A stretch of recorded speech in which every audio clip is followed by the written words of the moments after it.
Hello and welcome. Welcome to Dragon Memoria. For those of you wondering what this is, well, it's Dungeons and Dragons. Or more specifically, a group of people playing Dungeons and Dragons. Because there are a lot of more things that you can do with Dungeons and Dragons, but usually this is the one that most people enjoy the most. Playing or watching people play. So, this is it. Playing Dungeons and Dragons. So, but if you're not someone that actually likes Dungeons and Dragons, or likes watching people play Dungeons and Dragons, or don't like us, well, depending on where you're watching this from, you'll have suggestions for something else, either to your right or to the left. Pick one, and we hope you'll have a pleasant evening. For everyone else who stays here, who actually wants to watch us play Dungeons and Dragons, who likes just watching people play Dungeons and Dragons, who likes us, maybe not playing Dungeons and Dragons, but just us, no matter who you are, which one you are in those, it's a pleasure to have you with us. If you're new, welcome. If you're not new, welcome back. And that's about all of the introduction and publicity. Hey, that we need to do. If you're like the thunderstorm you're hearing, no, it's not outside. Almost, but it's not outside. It's actually an ambiance. You can get this from Ambient Mixer, place where you can build your ambience, download ambience that have already been made. You only pay when you download it, and it's royalty free so long as you use it as an ambience. And the maps that I'm making currently, I'm using Dungeon Alchemist, which you can buy on Steam. I think that's all the publicity that needs to be said right now. Unless you have some publicity to make. I don't know, I can give you a 15-second if you want. In all known rules of vape. No, just playing. Sorry. Are you tired of your roof leaking? Well, too bad. I don't have the solution for you. Flex seal. No, just playing. Hell yeah. Just put a Salt this boat in large half. plastic tarp on it. There. Problem solved. Yeah, do it like a landlord. Yeah. Just paint over it. But you have to wait until it stops raining before you paint, otherwise the paint just peels off. Put duct tape on it. Yes, as everybody knows, duct tape is the Ultimate cure for everything. is a very durable product, especially when exposed to a significant amount of water, heat, and air. Yeah, no, it's a well-known fact that if dinosaurs had duct tape, they would have survived the comet. It's a well-known just fact. one roll. For sure. All right, so what happened last episode? Put you back in a little bit of context. So, last episode. That's about what happened. Skitter, skitter, skitter. The party took on a huge, fiendish spider and its brood. I know that it doesn't seem like a lot, but that's what they did for 3 hours. That's a bit my fault. I should have treated the brood differently. The party faced this challenge with courage, as they were swarmed by waves of spiders the size of alley cats. They crawled out of the walls, on the ceiling, and onto our adventurers. Fortunately, this nightmare-inducing combat did not last as long as our paladin unleashed all of its divine power into the beast, ultimately causing the fiend to burst, splashing everyone around it. So this is why they all have spider guts on them right now. Collecting themselves and the spider guts, the party investigated the chamber of the beast and learned more about the reason why such a creature was hidden under one of the major cities of the island of Estron. With proof of their victory in hand and a nice bounty waiting for them, the party left the sewers for some rest and maybe some shopping. And hopefully no one will take on a new quest before the Equinox Sorry, no. event start, because the party doesn't want to find itself transported 5 decades in the future and realize that they've missed everything. And the garden I think is I have left. enough gold now. But yes, it is very important that I mention that you have time to take on an excessive amount of quests, because I've actually did a whole lot of cleaning up in our timeline, and it appears we're 2 days off. Where it's not 4 days before the event, it's 6 days before the event. But now this is an official date. So Tobiashi has a whole lot of time to mess everything up. I mean, the party has a whole lot of time to take on additional quests.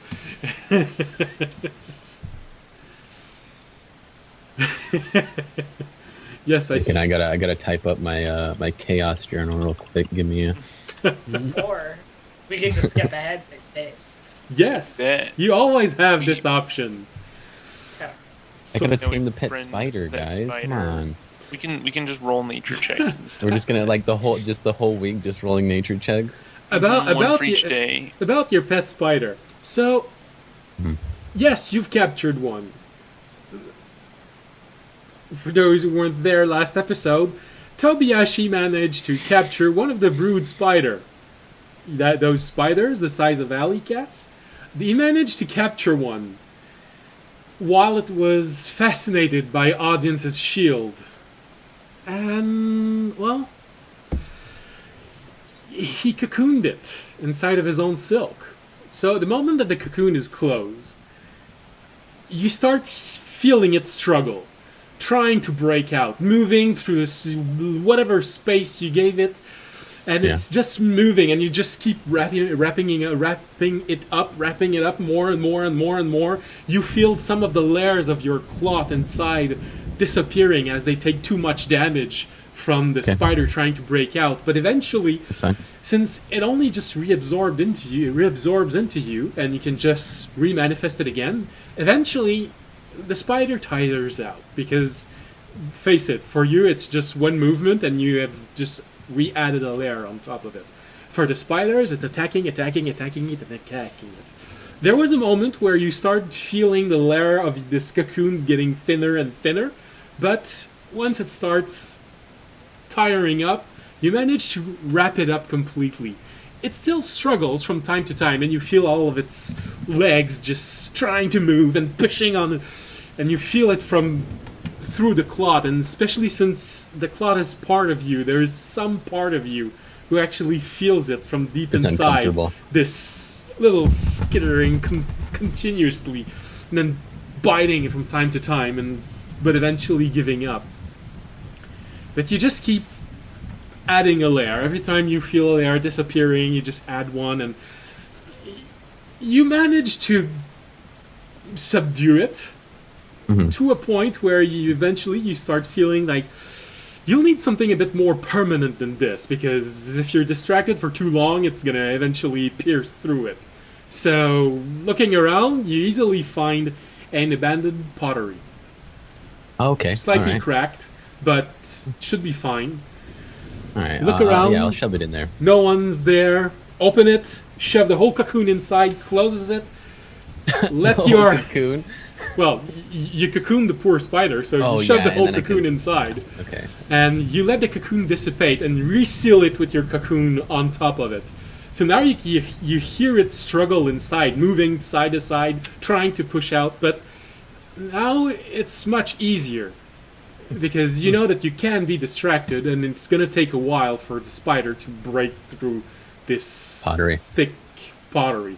It eventually managed to, but We have time. you have a whole lot more time.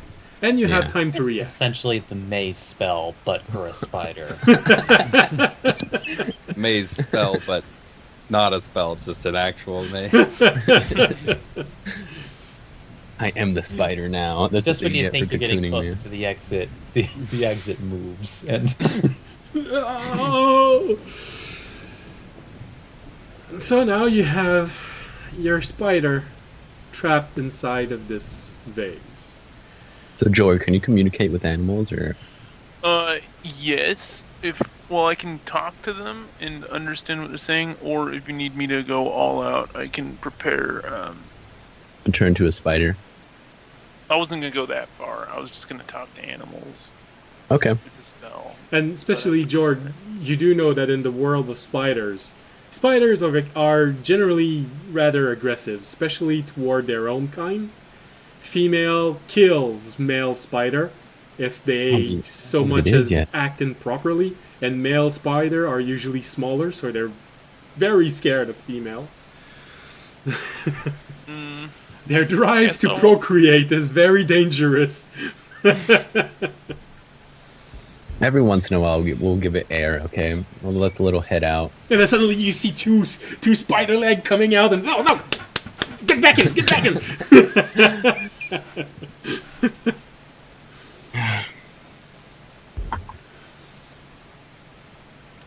So yeah, we'll communicate with it over the weeks if we could keep it that long. Maybe feed it some fish, you know. Spiders like fish? Well, usually they like insects, but apparently those one also like people.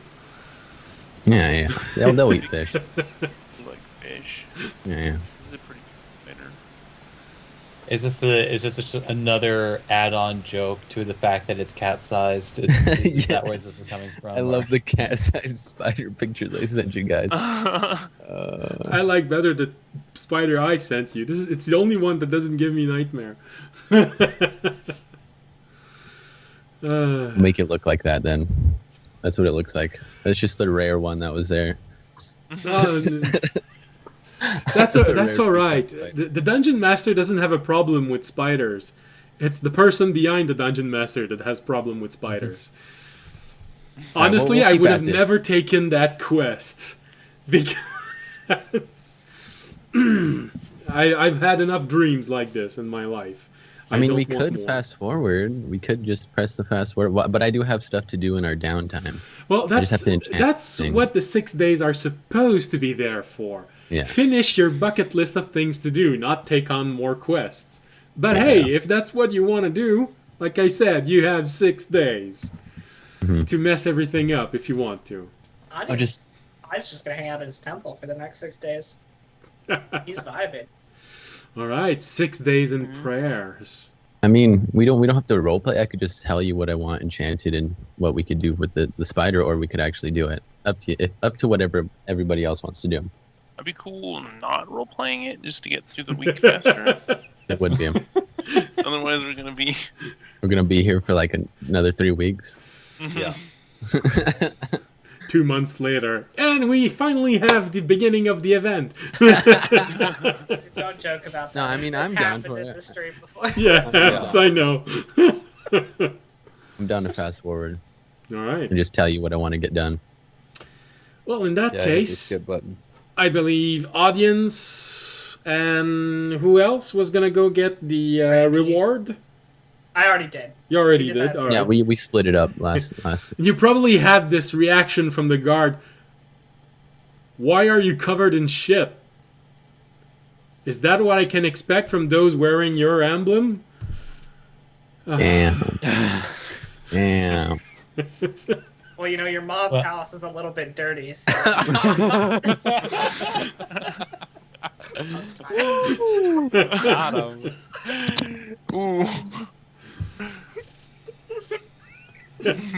You know, suddenly he feels more like giving you 400 gold instead of 500. Nope, he's already paid us. I already told him. It's too late. So- Yeah, I already have the money. All right. So after a few low-placed jokes, you get your 500 gold per head, resulting in everyone getting 800 gold. That's good, yes. Yeah.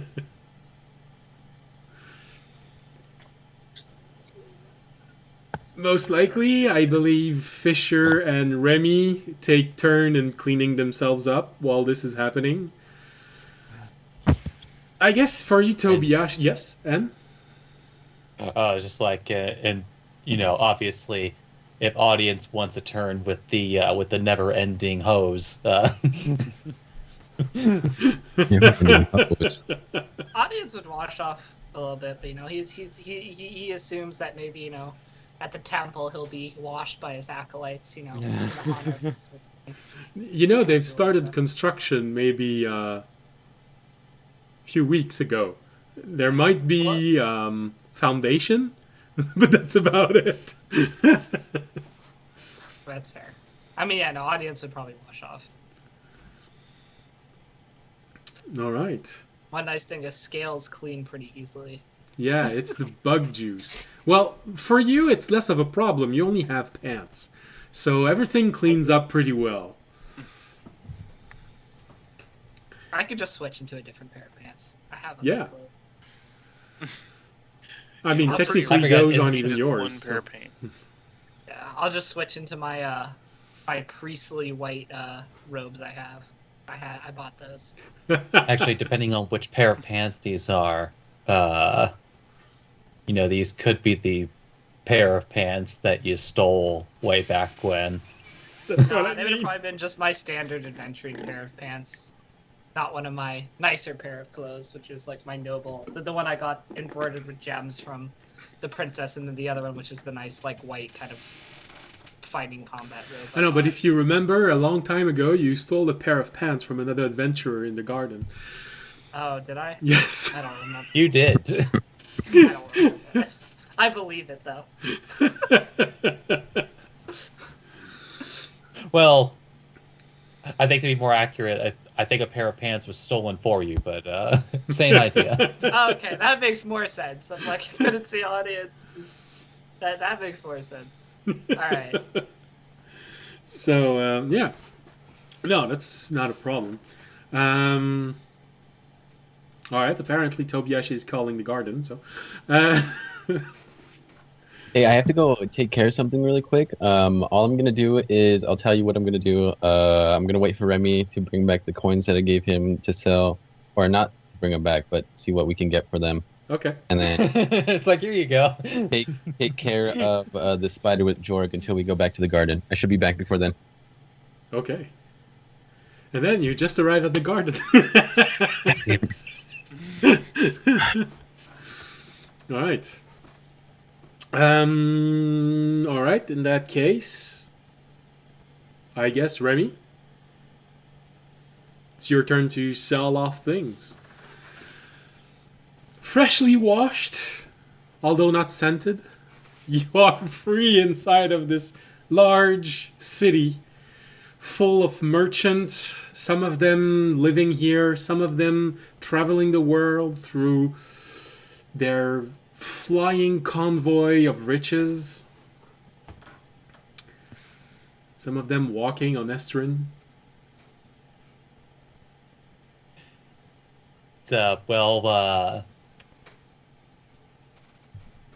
Obviously, like, at least, especially if he just like has the time while he's doing this search, just like hanging out at the port real quick and just like like dreaming dreams.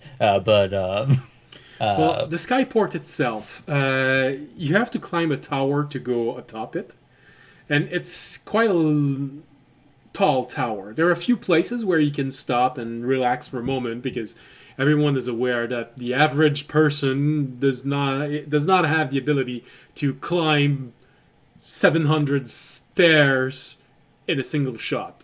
So there are several places where you can actually rest for a moment. And then once you get on top of it, this is where you find yourself in the flying docks. And that is a very unique sight. So, do you actually want to go all the way up there? And So we're in the garden. no, flying docks. It is essentially very similar to an airport. So there are some merchants living there. You know, they just sell and buy stuff directly from other merchants arriving, but it's a little less diverse because the space is bit more tight. It doesn't just expand like a city can. But there are also traveling merchants who are directly on their airship and just opening up shop and allowing people to enter, browse through their merchandise from all around the world. And there is not just collectors. There are a whole variety of people. There are adventurers. There are people who sell all sort of equipment. Of course, there are a lot of people selling exotic fruits and vegetable and all kinds of food, because it's a whole lot faster to travel through airship than in the ocean to sell off goods. So you have very fresh produce up there. So the first question is, does Remy actually climb all the way up there, or just stand next to that large tower dreaming about being up there? Or does he actually climb up there and have a peek while he's thinking about all of this? I think he at least has the time to at least like get take an actual like peek up there. Technically, it's still the morning, so you have... Okay, yeah, he definitely has time then. So you take a few breaks because apparently climbing stair is an athletic feat. So you would take a few breaks, but eventually you do get up there and you get your first glimpse of seeing a city from half a mile up. It feels like the clouds are even closer than before. You just look down over the railing and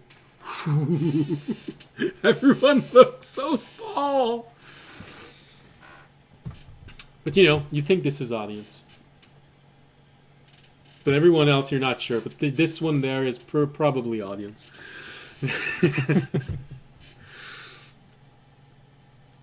You've never had this perspective before. Everything is so small, the buildings. It feels like you just put your hand over it like this and watch everything below, and it feels like you could just crush them by putting your hand down. But of course, since you climbed this yourself, you know that there's quite a good distance. The air is different. Slightly colder. It's like being on top of a mountain. When you think about it, yeah, I've been in mountains that are that high. Twice, actually, in the last 3 months. But it feels like this, and when you get very close to the railing, which is protected magically, so you can't just jump down. But you can push a little on it and you just see this shimmering light around your fingers. And just look down and just squeeze your face completely to the side and look down. You don't even see the ground where you're standing from. And you have, for a moment, you think, an idea of what it feels like to actually be flying. This is the perspective you'd have. Maybe just a little bit, just like opens up his arms and just starts clapping them. Then you hear a kid, "Mommy, look, the bird is gonna fly away." You hear the mother answer, "It's not a bird, son. Get away from it. Get away."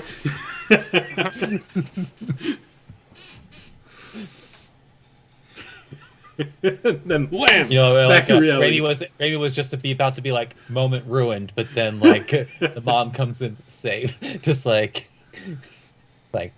damn right, not a bird.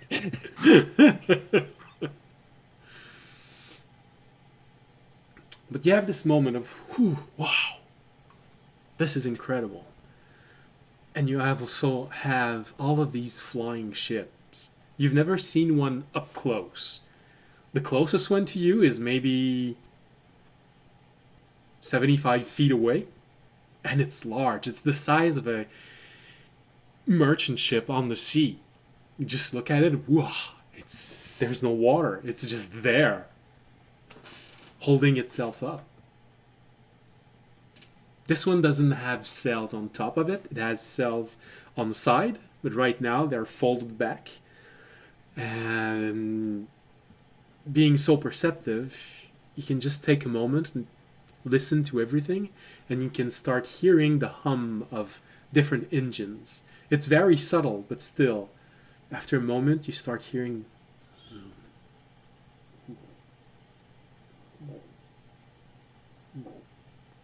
of some engines. Different pitch, different length in the pulse. And colors from all around the world. So you see one ship there is red. This one there is sort of a brownish color. This one here is brass gold. You don't know what this is, but it's huge. You see a whole fleet of ship over by the other end of the dock with this blue color. They seem to be still being made. So you can actually see the inside of it being held up by large mooring clamps. And just people building it up. They seem to be building a small fleet of ship. All of the same model for some reason. Not sure why exactly. And you can easily recognize the library ship because it has the huge symbol, which is mostly similar in all libraries, but always with some variation of it.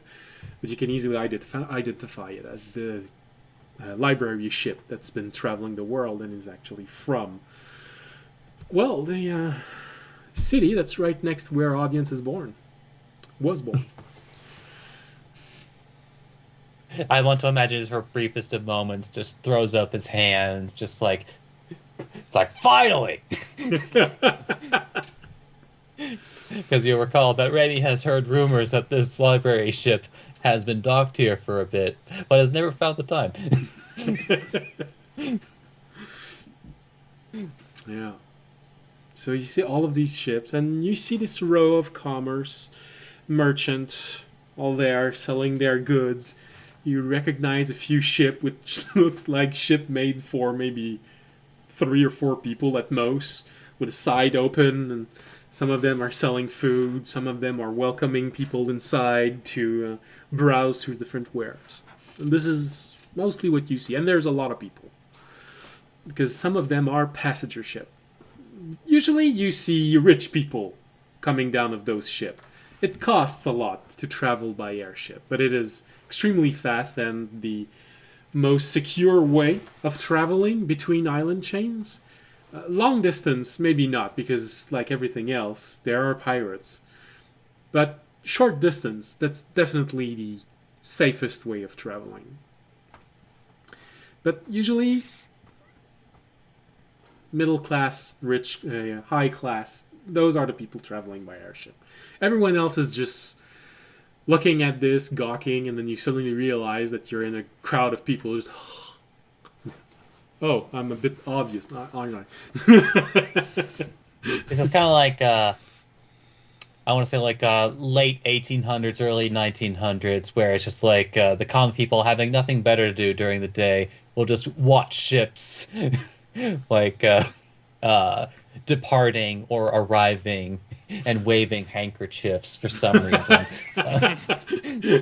Yeah. Well, I was going to say... Don't even know anybody on the ship. I was going to say usually the people you'll see watching the ships are children or teenagers, because people will go to the commerce, to the shops that are there for some reason. Because they do have exotic foods, and some people just want to have something from their own island chain. So this is the most obvious place where they could get it. So you do see commoners, but you don't see commoners getting in the ships, and very few getting out of the ships. They are just taking advantage of the fact that, oh, look, fresh apples from I don't know where in the world. I'll buy those. Oh darn, they're all golds, huh? I'll let you count this. Wow, this is amazing.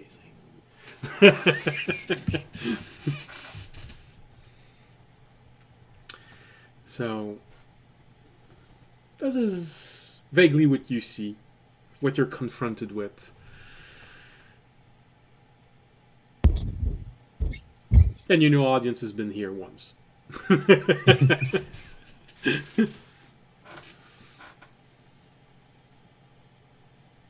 And the ground is surprisingly stable. You sort of have never been in a place floating like this, so the only reference you'd have are suspended bridge or platform built on top of trees. But this is as stable as the ground, which is sort of surprising, but also, when you think about it, probably normal.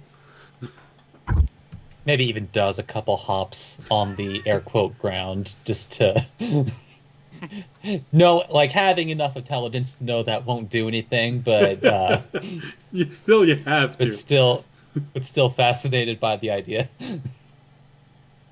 All right. So, as you contemplate all of this and take in all of the sights, these first time of you seeing this, so many new images that you can reproduce now.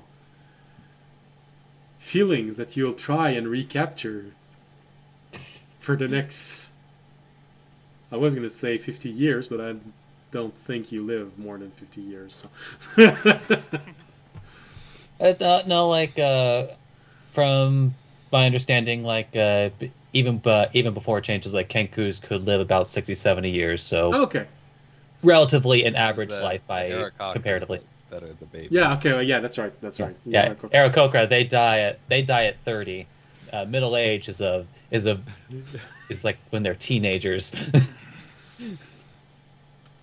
Well, there's always room to, and for those of you watching there, if you have, for example, someone that says, "Oh, the average lifespan of this creature, for example, turtle, is 80 years old," keep in mind that the average lifespan of a human without medicine is 50 to 60 years old. So actually, turtle probably live longer than humans. Well, is that now, or? I think people were just more frustrated by the fact that the turtle of all things doesn't have a longer lifespan by virtue of being based on a turtle. Yeah. But yeah, I think that was like where more the key frustration was. Especially since they give all of the other traits physically that give turtle their long lifespans. You give all of the physical attribute, but you don't give the bonuses of it? Okay, that's interesting. So, what does Remy do after taking in all of these sights and regaining a bit of its composure? I mean, I think you might look around like a little bit at some of the side shops. He isn't really expecting to like find necessarily the relevant, like collectors that he's actually looking for straight on the platform, but okay. You know what though? Like while he's there though, he might try to see if he can find like some sort of like fun little trinket that maybe he could give audience later, specifically from his own island chain. All right, so you also distractingly look for maybe someone who would at least claim they're from Cahornathil. Doesn't take too long. A major city like Cahornathil, one of the 3 major magical center of the world. You'll get someone eventually who claims to be from there. What are they selling? That's a good question. Let's see. We have food, items, weapon, and trinkets. So Let's go with this dice. What are they selling exactly? They're selling premium bottles of oil for snakes. Can't be found anywhere else. No, it's. But actually, it's someone that sells small trinkets. Not snake oil, but apparently an oil that helps shine the scales of Dragonborn. He swears it works. It's so much better than everything else. Yeah, Vaseline, get that out of here. Now, this product right here.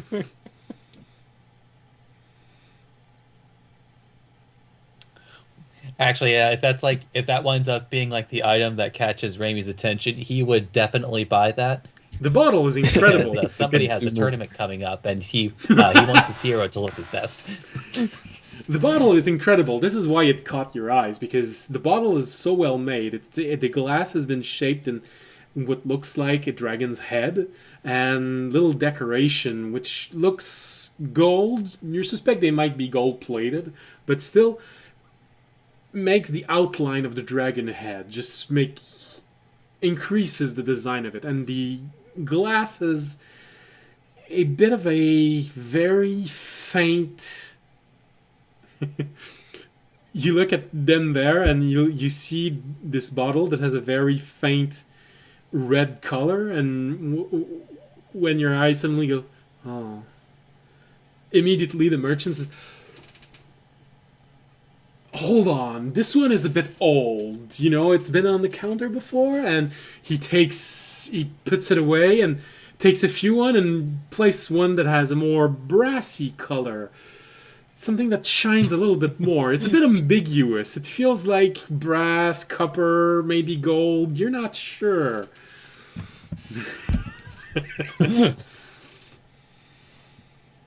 Why does this merchant have detect thoughts spell active? Well, adventurers usually prefer good aligned dragon over bad aligned dragon. So the only color I that's guess not there covered is in that. there is silver, but Although, now that I'm thinking about it, well, it's not exactly a unique thought, but if you really just like think about it, the gold, brass, and bronze dragons are perplexingly too similar in terms of like how their scales work out. But anyway, yeah. No, that's why he took one that's a bit ambiguous like this. It just feels like it goes with several dragon type. But yeah, I think Raimi would definitely pick up a bottle of that to be used at the appropriate time. You see the merchant looking at you for a moment.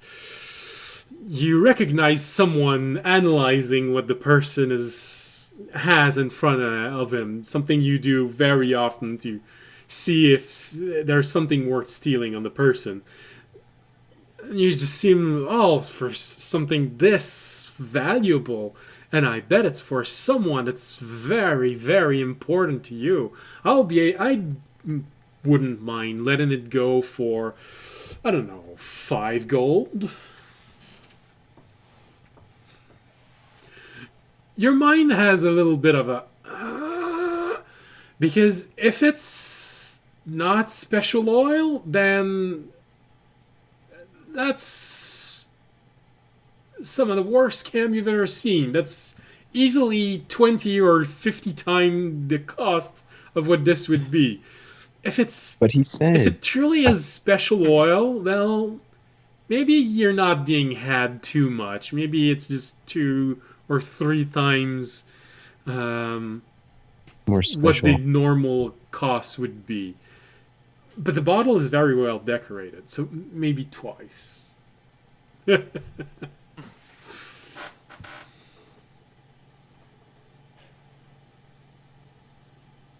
Do they have the ingredients for it?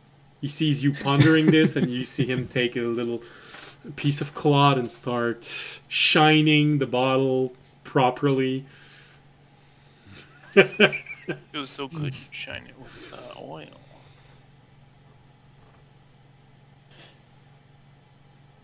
Spits on it. Spits on it and starts shining it. You see his assistant in the background just spitting in an identical bottle. He's just spitting in it. He's filling it up with spit.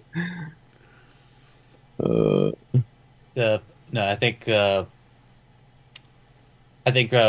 Raimi, like, probably had to deal with this kind of upselling before. I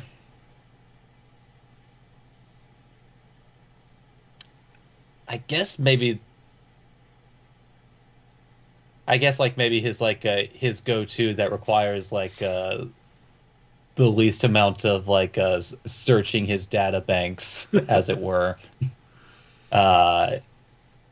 is haggling down with fingers.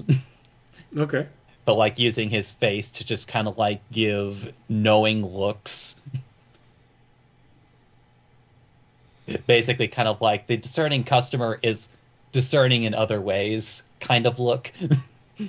Yeah. And you have minor illusion. You can also add some visual clues to this. Yeah, sure, no. Just minor illusion coins in your hand for the price. You're like, So, how do you react to this?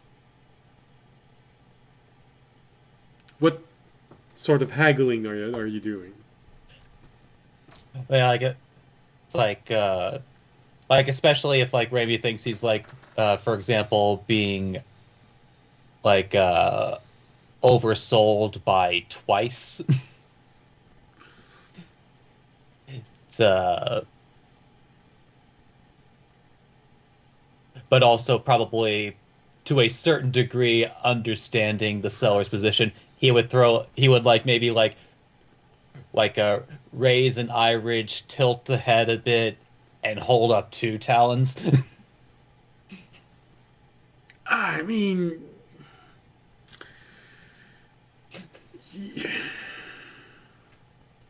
for such an exotic customer to be traveling around with one of my bottles and making sure that everyone sees it, I mean, yeah, there's some elements of good publicity in there, but still, I mean, you gotta give me necessary money to at least feed my family, you know?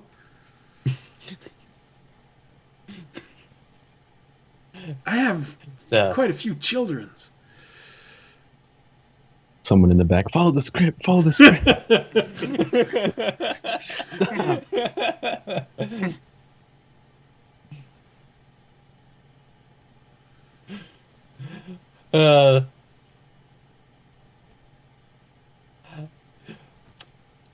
I almost wonder if like Rain would actually use that phrase or not, because I feel.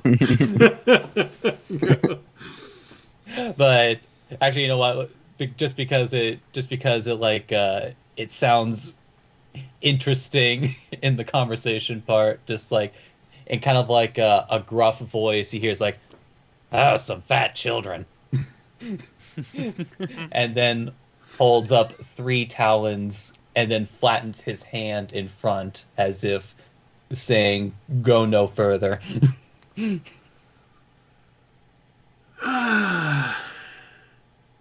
You're really squeezing me there. How about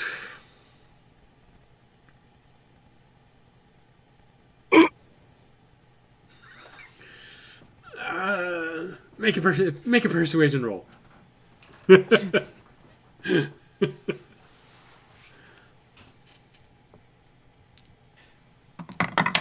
I said, he's not blaming the player, just as it were. Obviously, he is personally not a player. 16. 16. All right. Okay, All right. I'll leave it to you at a condition. He takes out a bag and he wraps the bottle in a cloth, put it in the bag, closes it, and you realize that there is a huge symbol of this shop on top of the bag.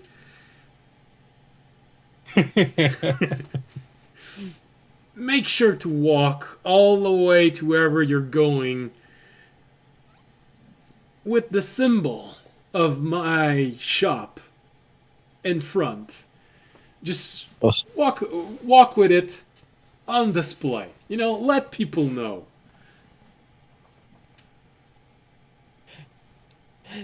So, Raimi will give the OK symbol and exude a rainbow with the same hand. All right then. Close the bag properly. I assume that means something good. Either that or you insulted my mother. How did you know that one of my children was not... Closes the bag properly and gives you the bag. All right. Then he takes the 3 golds that you're offering him. Remember, clearly visible. Just walk with it in front of you. Well, you know what? Considering the situation, or the environment he is presently in, that's not going to be an issue. It's like things get stolen less when they're directly in front of you. Yeah, never put your wallet in your back pocket. I still can't believe people do that, by the way. It's like putting wallets in their back pocket How of do all you sit places. on that? I don't I know. don't get why people sit. I always placed, when I was in high school, I always placed, last few years of high school anyway, wallet on the side pocket. There wasn't any... Yeah, one of the front pockets. Yeah, but unfortunately, because I did this so often, there's callus matter that formed but under the skin. And because of that, whenever I keep my leg in a certain position for too long, it just starts hurting so much, like lightning shock. Can feel like my leg is burning at some point. So, moral of the story, don't put your wallet on any pocket. Well, really, the lesson here is just like more men should start carrying bags. But, Yeah. Yeah. You get a satchel or a fanny pack. I like Fanny wearing packs a are versatile. and fanny packs are cool. While I was traveling, I actually did have there was a detachable bag on top of my backpack, and I've been using this since I got back. Yeah. It's just so useful. All right, enough about traveling bags. So, yeah, I've seen some of those. No, mine is actually sort of a square bag about this big, this large, has several pockets and a front flap that you can just close, and there's a pocket on this one and one on the behind of it. Very useful. But yeah, once that particular exchange has finished, essentially Raimi would spend the rest of the day searching for appropriate collectors to pawn off. Well, not pawn, but pawn off is something a bit different. But to get rid of some of the items that he suspects would sell better in to collectors and specialty shops. Yep. All right. Make a. Well, it's all the same thing: perception or investigation, whichever you want. At Investigation this is point, really you asking around as best you how can. many animal handling checks have me and Jorg have to roll now? A wild spider, I'd say you can do as many as you want. You'll never actually tame it. All right, let's get 4 Okay, natural so 20s in a roll that row. one. we need and then another you spider, fail. and we're gonna breed it to domesticate it. We'll make a Hmm. breed of Wait. domesticated spider. We'd have to go back down there and catch Spiders. another spider. Yeah. All right, guys, we got a new quest. Wait, can the spiders that you summon breed, or do you think they No, disappear? they're face spirits. Uh, Yeah, but maybe we could. Maybe we could. think we could Have find a them teach. domesticated spider? Ooh, I don't know about that. There has to be a pet shop around here somewhere. You do I know would that like even to- technically pet spiders here aren't I don't think Domesticated. domesticated. They will kill you if they get the chance. Yeah, if you made them big enough. All right, let's Yeah, just I'm just let's thinking just that- roll. There's a Roll. specific methodology that humans have practiced for literal centuries, and for some cases millennia, to domesticate animals, and spiders. I feel would take more than a few millennia. The, For only, various the only reasons, but- animal, and quite literally, the only animal we never domesticated is the dog. He came to us by itself. He is the only one. Everything else was domesticated. Okay, I rolled, 19, 18, 20, and 15. I rolled 24, 25, and then like an 11, a 10, and an 18. Well, you managed to soothe it. It's not domesticated. It just stops thrashing inside of the. No, well, we'll go Jar. talk to the gnome. Yeah, we'll give it to the gnomes. Ask them to give us a domesticated spider when we come back from the... You can handle this, right, gnomes? Oh, jeez. All right. So, Come back to a robot spider. Remy, what did you roll on your perception or investigation? Okay, now I'll roll. I wasn't sure if they were actually going to do like an animal handling check. Oh, I'm sure they we did did. that. Like I said, they managed to soothe the animal. They didn't domesticate it. Okay. All right. That'll actually it's the same bonus anyway. So 27. Okay. Well, with a 27, it doesn't take you very long to find someone who will buy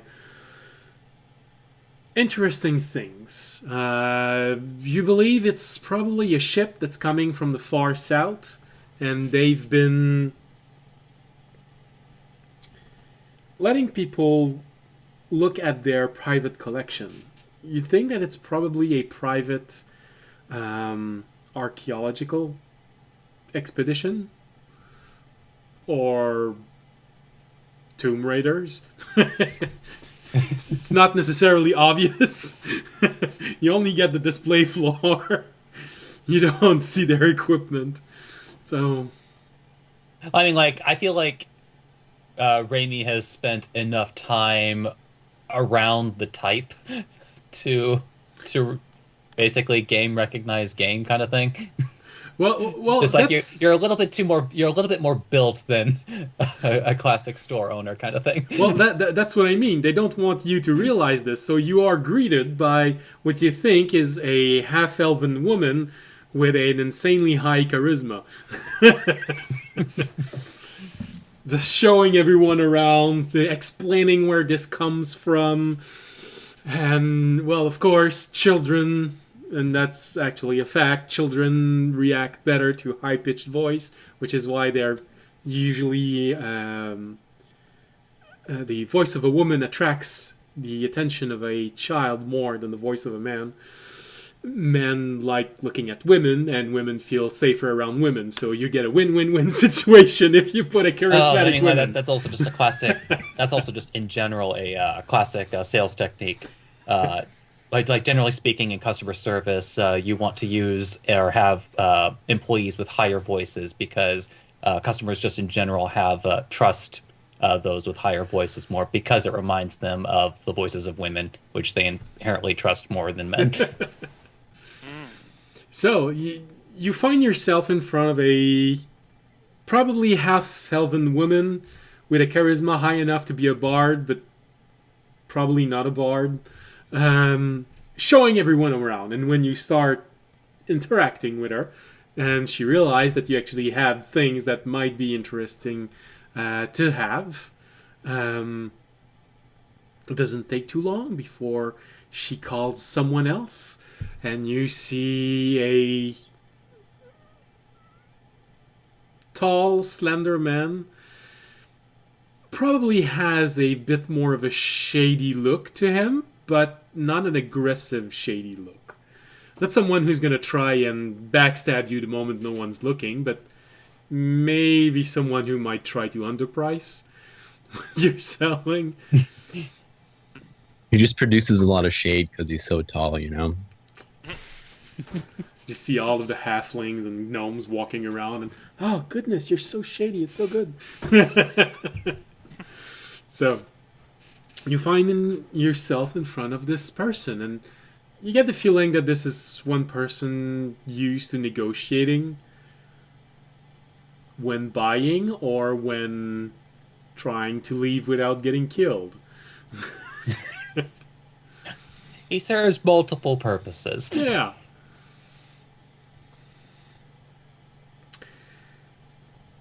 How much exactly do you show him?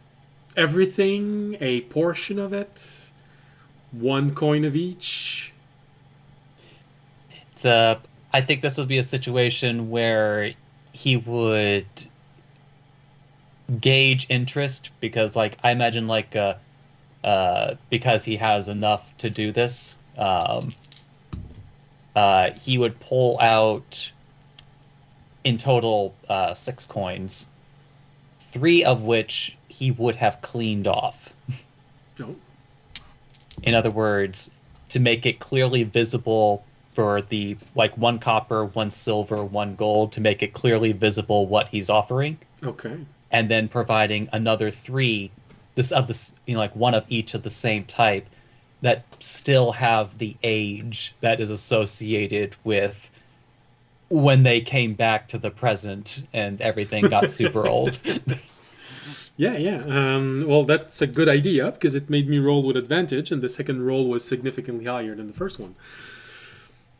So it takes a moment and starts looking at everything, all the pieces, and seems very interested.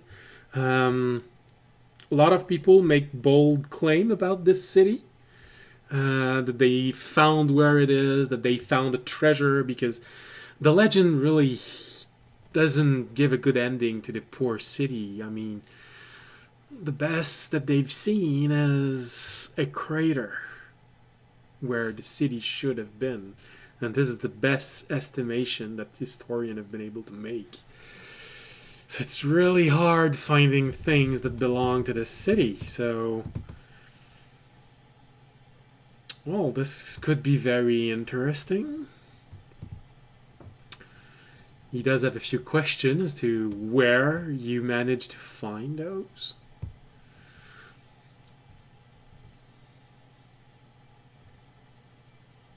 Does he ask that directly?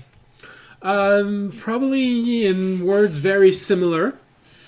With a bit of that's interesting. I'd very much like to know, how can I be sure of these coins' authenticity? Where did you get them?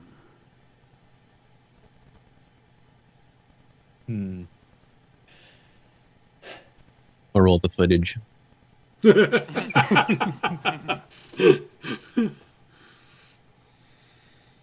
thing is like, and I am basically leaning in on the fact that this is a Kenku specifically. But Rainey is going to use the magics at his disposal to display such things, with hopefully this person having enough background knowledge about Kenku that they cannot make shit up. Okay, that's a good number.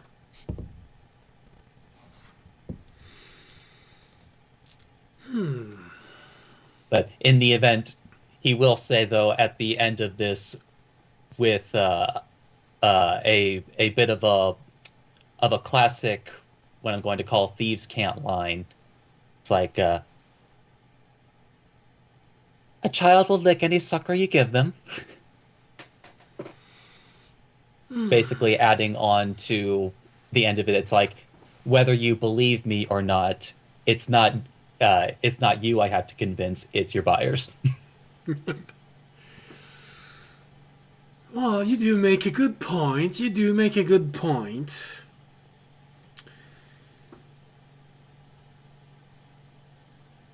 But, even if I show them exactly what you just showed me, the question will be, is this something you have seen yourself or seen looking through something that showed you the past?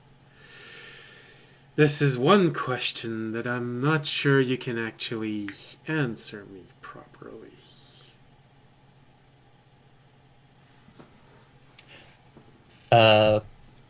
Shit, Raimi actually has this. Minor Illusions, the picture painting that they did together, because Raimi was asked to memorize this.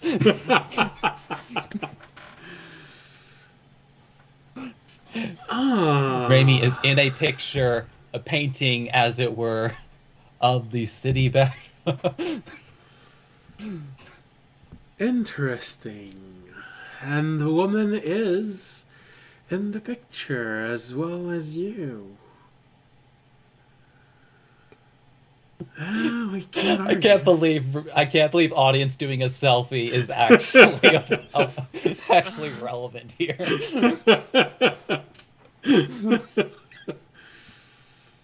All of this together is very interesting.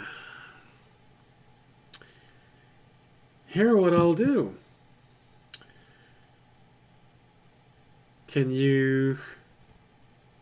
Would you accept allowing me to make copy of those images as proof of where this is coming from?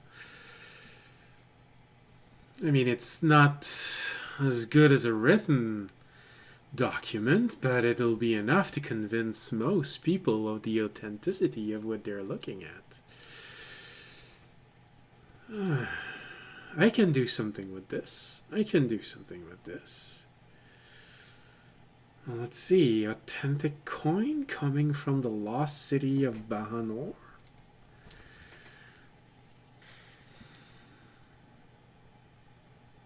I'd be willing to let you go with 100 gold for each coin.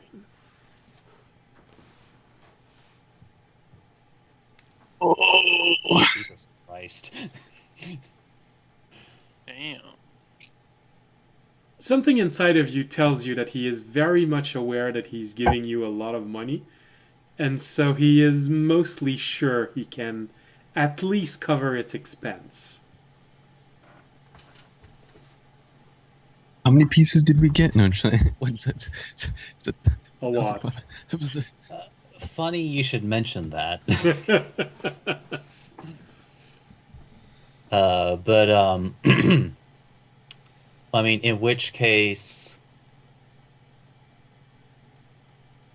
I would say, like, would I need to roll insight to see if, or would this be more of like a wisdom or intelligence? Because, like, essentially, Raimi could just like offload all the coins he has, but I'm thinking more of like in his experience,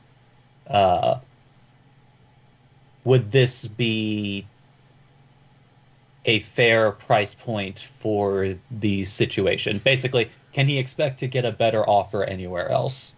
Well, Different role will tell you different things. Insight will most likely tell you if his body language tells you that he's offering you very low in case you are going to try and haggle and increase them, or if he is taking a small chance, maybe, because he's extremely confident that he'll be able to get more, but there is a small doubt in his mind. Or if he's already really know exactly where this is going to go. Intelligence would probably help you to figure out where he stands in this. Are there people who might give you more? Is the average person going to give you less? Depending on how valuable, and now realizing that you can actually prove where this is coming from.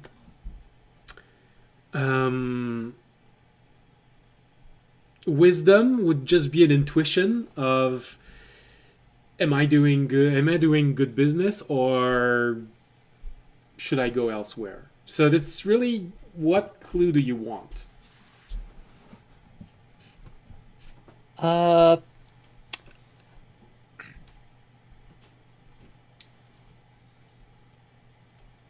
I will go for the insight first, just as like the baseline for like whether he should, like, basically if he can like can haggle higher, or if this man is kind of like putting up, like, Okay. as you said, like like whether this is actually like low balling him because he can expect to get a lot more. Okay. So he will do that particular roll first.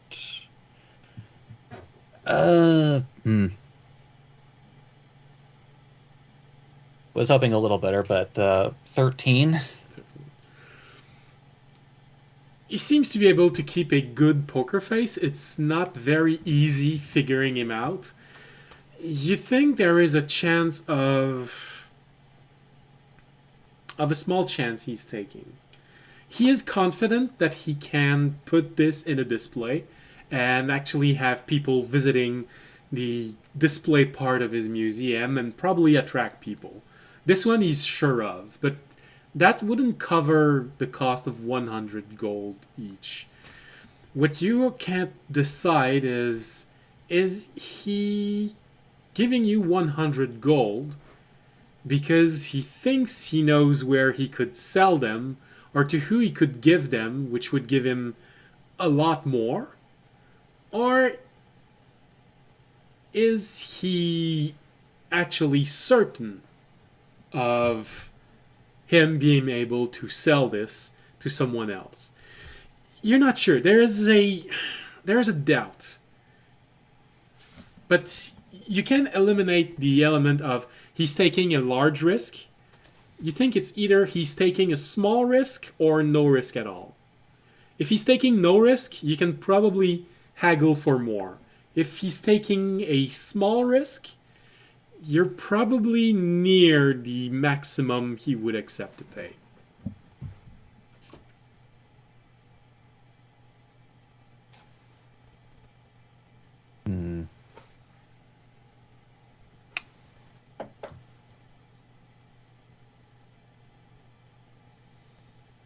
In this situation, especially since he's already done that and still has his own, and especially because he knows that collectors like having this kind of stuff, Raimi is going to hike his thumb upward and then produce the book that he made, that he wrote, because the garden already has that information. Yeah. But like essentially as kind of like offer, because he knows for a fact that collectors like to sell a story when they're selling to customers. Okay. So like, in addition to all the other stuff that he has offered, So basically, you're also offering extra. him if he increases the price, you'll give him additional proof of where it's coming from or where they might Yes, find more. Okay. he'll kind of like hold the book up in front of him, open up a page, and when he gets a little too close, kind of like close it, and then hike the thumb up again. What does the book tells me exactly? What's inside of it? I at least have to have an idea of its value if you want me to increase this price. I think you'll open it up a bit and like flip it to, I guess, a page that would have like at least a detailed enough description of the city of Bahanor proper, and show that page to him. Okay. Looks at it for a moment. You see the gears inside of his head rolling. Oh, the image look like it's been made from a authentic one. You drew it yourself, you say, huh? Okay. Oh. Interesting little adventurer. Not sure exactly how you found yourself. Either able to take this information from someone or able to get it from its source, but with greater proof come greater pricing. Wow.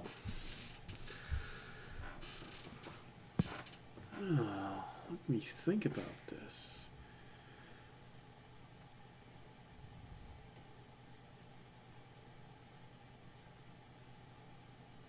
How many coins would you be willing to sell in total?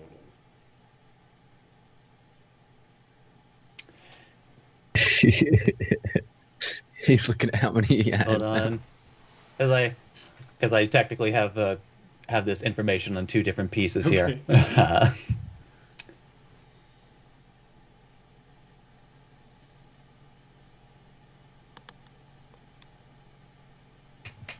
Shite.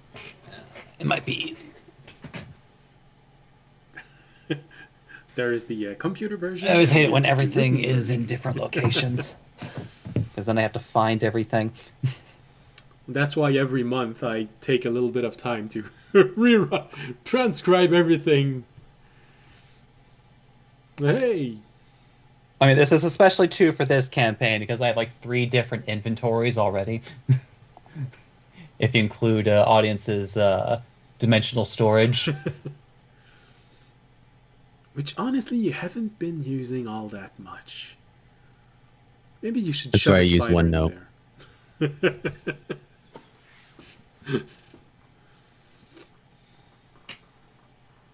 there. Where did... Ooh, we could play prank on audience by putting the spider in his dimensional space, and then just having it full of cobwebs. It would die. There's no oxygen. I'm pretty sure it would die. Yeah, so we wouldn't have to clean up, or we wouldn't have to kill it afterwards. Man, just in case it gets too sassy, we'll throw it in the dimensions. Well, I guess Raimi, in response to that question, with a dead serious, no jokes look on his face, holds up 2 talons, 1 talon.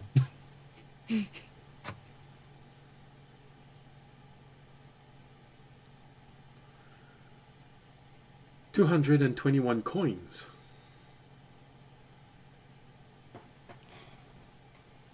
Suddenly the price dropped.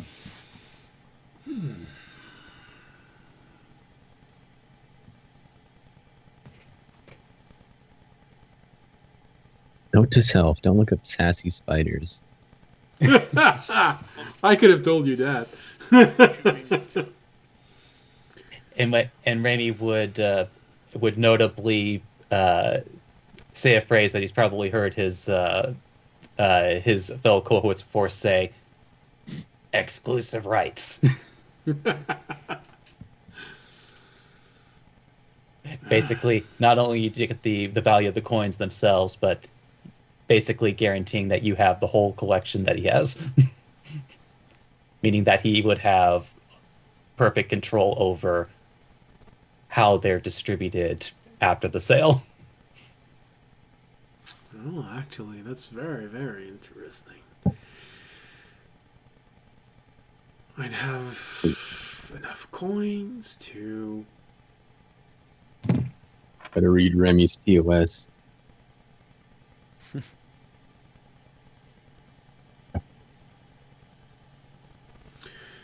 Well, let's see.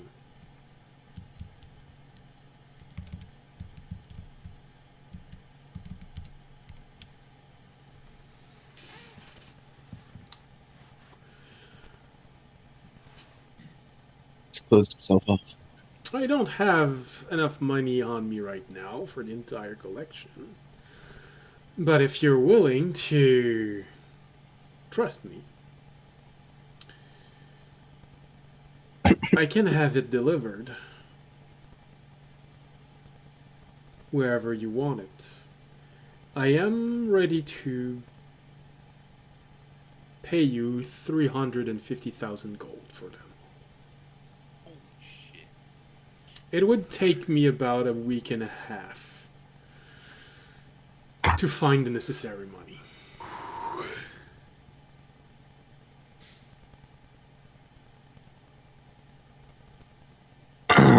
Maybe 2 at most. Over here by chair, just sweating at the number. I don't think I ever had that much money in the campaign where we were going around killing dragons and taking their hordes and finished at 19th level. Wow. That's the 5th biggest payout I've given to players. Yes, they have been 4 greater ones. I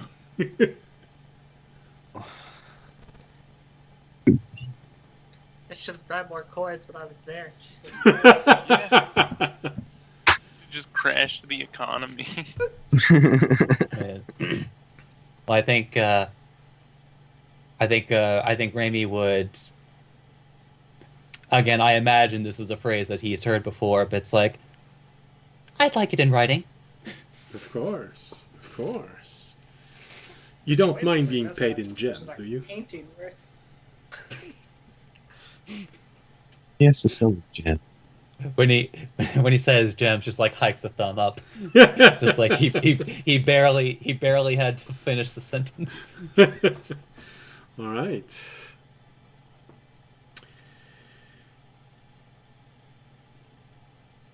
Never mind, guys. I guess I don't need someone to fund our church anymore. What's the point of this event now?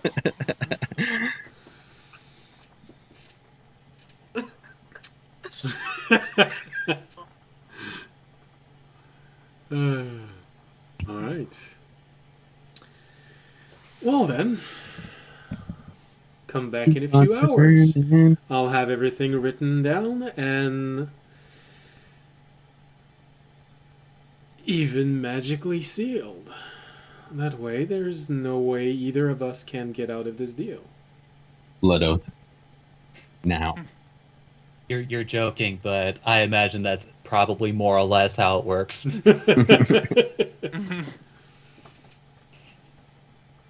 You've just given a collector the ability to sell priceless artifact to other collection around the world, and to mages, and to people who wants to find the city. They can do a lot more with something that actually came from there. Of course, he's confident And the now. exclusive rights to do so. The exclusive right, and enough proof that even mages would consider him seriously.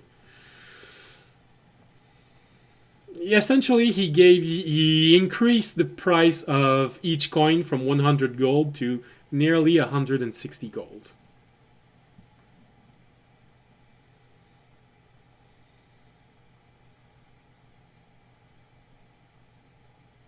Dang, so we actually find the city. That'll be worth a lot. Oh, wait, to be clear, did you say 35,000 or 350? 300. He rounded up. 350,000 gold. Okay, making sure. 50,000. Damn. So, yeah, in which case, Randy once again, like, again, like I feel like it's something he throws in to like be less confusing, but gives the OK symbol and rainbow. So who wants to go buy some level 20 potions right now? Yeah. You're gonna get the money in 2 weeks. Yeah, it's like we're not basically this is the Wait, he's not doing DM's half way of making payment? sure Come that on. we can't upload Doesn't before the have. tournament. Like I'm gonna go buy a couple of. I just gotta see how much potions Remy of, actually like, gives me. turning into a dragon because we can actually afford those now. Yeah. Yeah, it's gonna take him 2 weeks because he's gotta go steal like 4 different dragons' hordes. You'd be surprised how much gold a dragon can have. A lot of change since 2nd edition, and I'm taking the lore from 2nd edition. There are millions of gold piece in a dragon's horde. Keep that in mind. Although I guess, completely, well, not completely separate, because didn't the, as a reminder, didn't the silver bowls also have similar markings? Yeah. These one would probably have faded a bit more, so it would probably worth a little bit less. But if you have things, yeah, sure.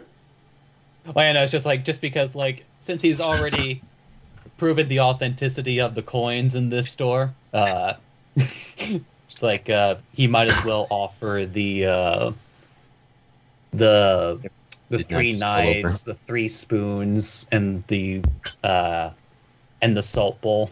I think Tobiashi's dying. That's too much money at once. Yeah. Well, it can easily all go into a collection. They are all on the level of priceless artifacts, so he's willing to add 150, 100 and hold on.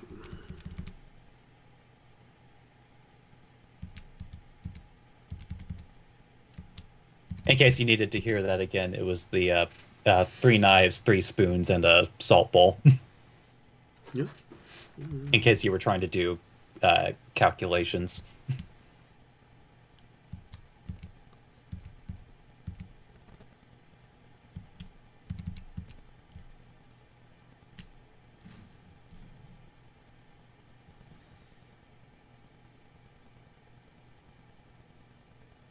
Hold on.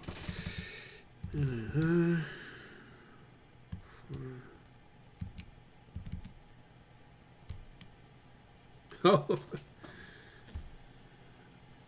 No, sorry. He increased the price of each coin to 1,000 gold. 350,000 is 1,000 gold apiece.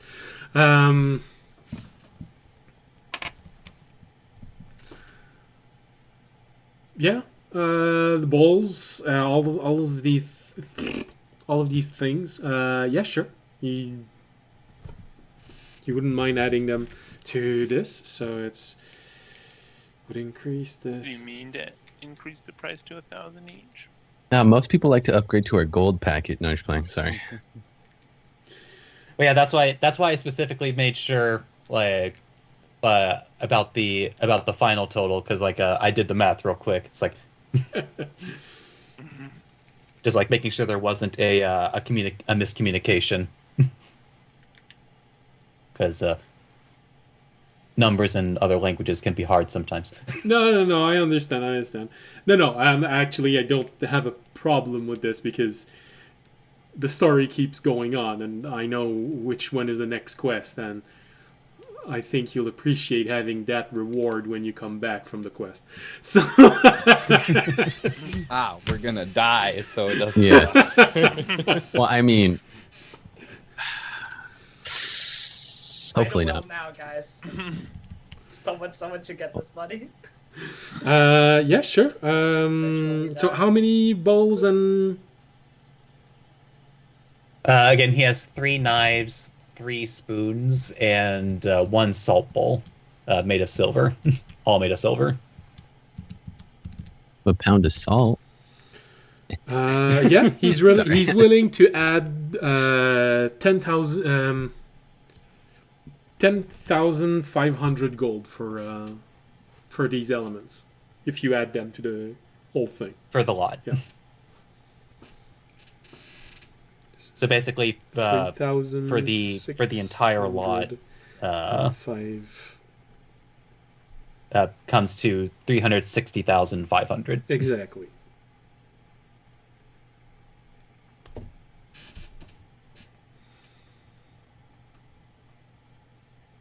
Yeah, I know that the next quest that I am going to provide you will be tempting for several players. And I know what's inside of that quest. I know you will want and appreciate such a reward when you come back from it. This is why I don't mind. Are you saying when or if? Which word did you just use? That's the question, isn't it? That's the question. But yeah, in which case, like,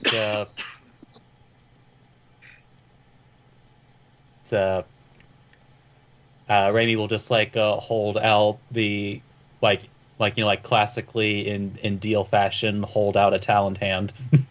All right. Well, the only information that I need now is where do you want this delivered? Trying to think about like where the hell Raimi could send this. Send it to my It's not like PayPal. he has a, it's not like he has a Audience bank number. account. Please don't talk about PayPal right now. Oh, I got it. This will be a fun surprise for, well, not surprise because you'll have to tell him about it. It's, oh wait, no, hold on. He hasn't been there yet, but he knows it exists. Who? To the garden. Yeah, because like, I guess they won't be able to show up at the garden. oh yeah, no, they won't be able to. Like, hello. It's actually, you know what? This is probably as good a time as any to just like to bring up the orb and call audience real quick. Just like holding up a talon. One moment. I gotta make a call. I gotta call my husband real quick. You get You can Sierra. finally buy that house you always wanted. 5 rooms, 1 in office space. So you get Finally get that Sierra. house. Sierra transfers you to audience. Audience, your ball is ringing. Alright. Well, audience at this point would have probably reached his temple, so he'd just be hanging out there. Okay. So he'd pick it up. Hey? Hello? Raimi waves. Hey, Remy. Everyone wave to Remy. You'll see me pants. You see a whole Hanging out bunch with of the bunch. dragonborns and a few very beefed up people Some in the children. background. No, not yet. Not yet. Get down there. We gotta get the DLC. Everyone waves at you. You just recognize one, the dragonborn female that's from audience's native village. My childhood friend.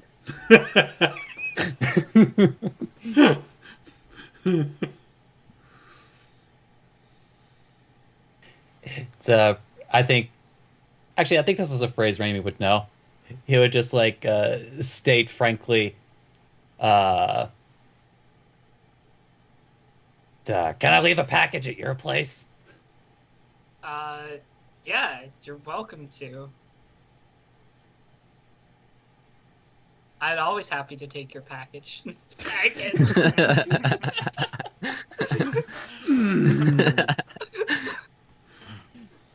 Spider stops Remy fighting saves for a that while, looks later. at the camera.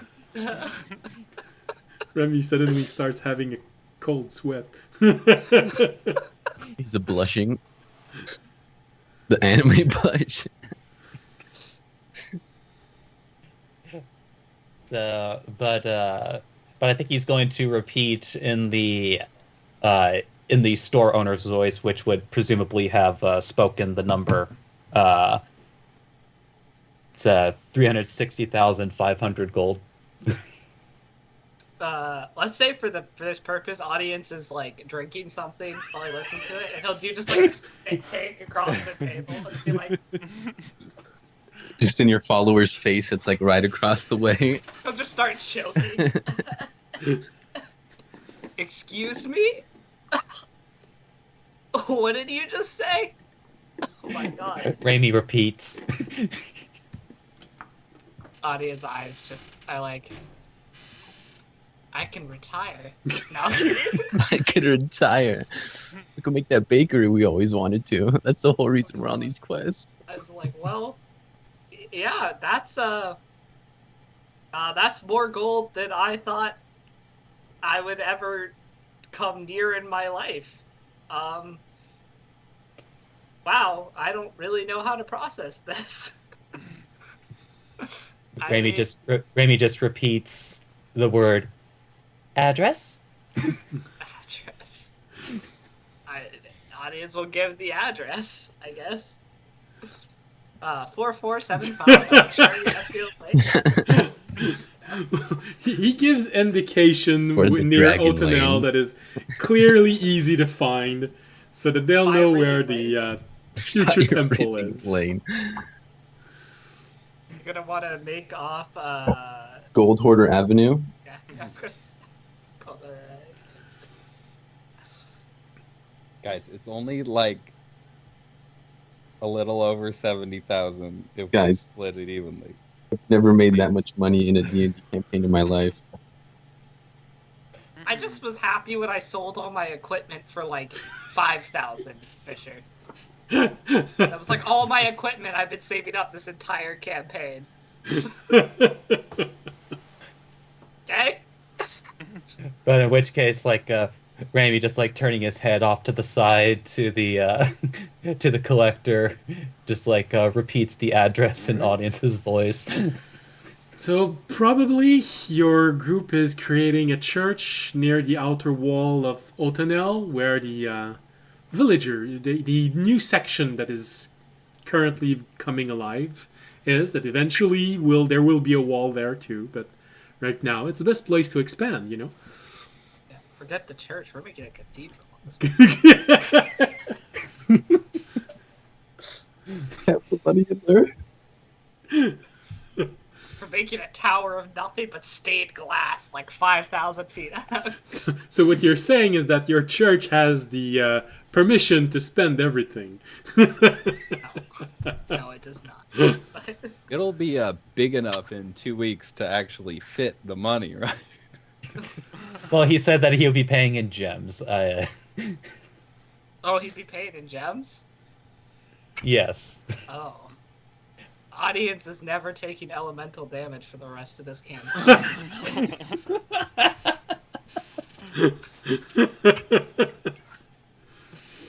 But yeah, I can only imagine Ramy is basically spending the entire day, rest of the day, coordinating with this man and Yeah, providing any and all evidence to his satisfaction, as well as signing the magically binding contract that binds both of them to their word.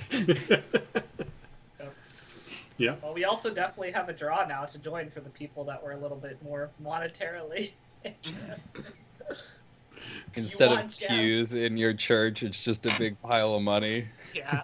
like a You dragon want would sit on. gems? We That's got only gems. that's only the fraction you will get from joining. The pews are made of gems. It's very Solid uncomfortable. Crystal pews. Why? Wait, what did we start? Okay, all right. Is this made of emeralds? No, it's one emerald. It's a single block. It's a waste of your emeralds. All right. Like, So now, with audience doing his best to not choke on the idea of so much money. Audience is hyperventilating. Audience is Wait, no, hold on. Audience is trying his best not to choke on the idea of Raimi's large package. yeah. here's the idea of it. It hasn't even got there yet. So interesting. So many concepts. All right. So Remy spends the rest of the evening figuring this out, making sure the contract is all right. Fortunately, the guy is not a gnome, so it's not a 7-tome large contract. You will not be allowed to specifically use these gems on the second Sunday after the 7th full moon. Unless you are wearing white shoes. And ate a carrot. And you 2 married hours your before. cousin. I mean, I'm sure some species won't mind in D&D, but...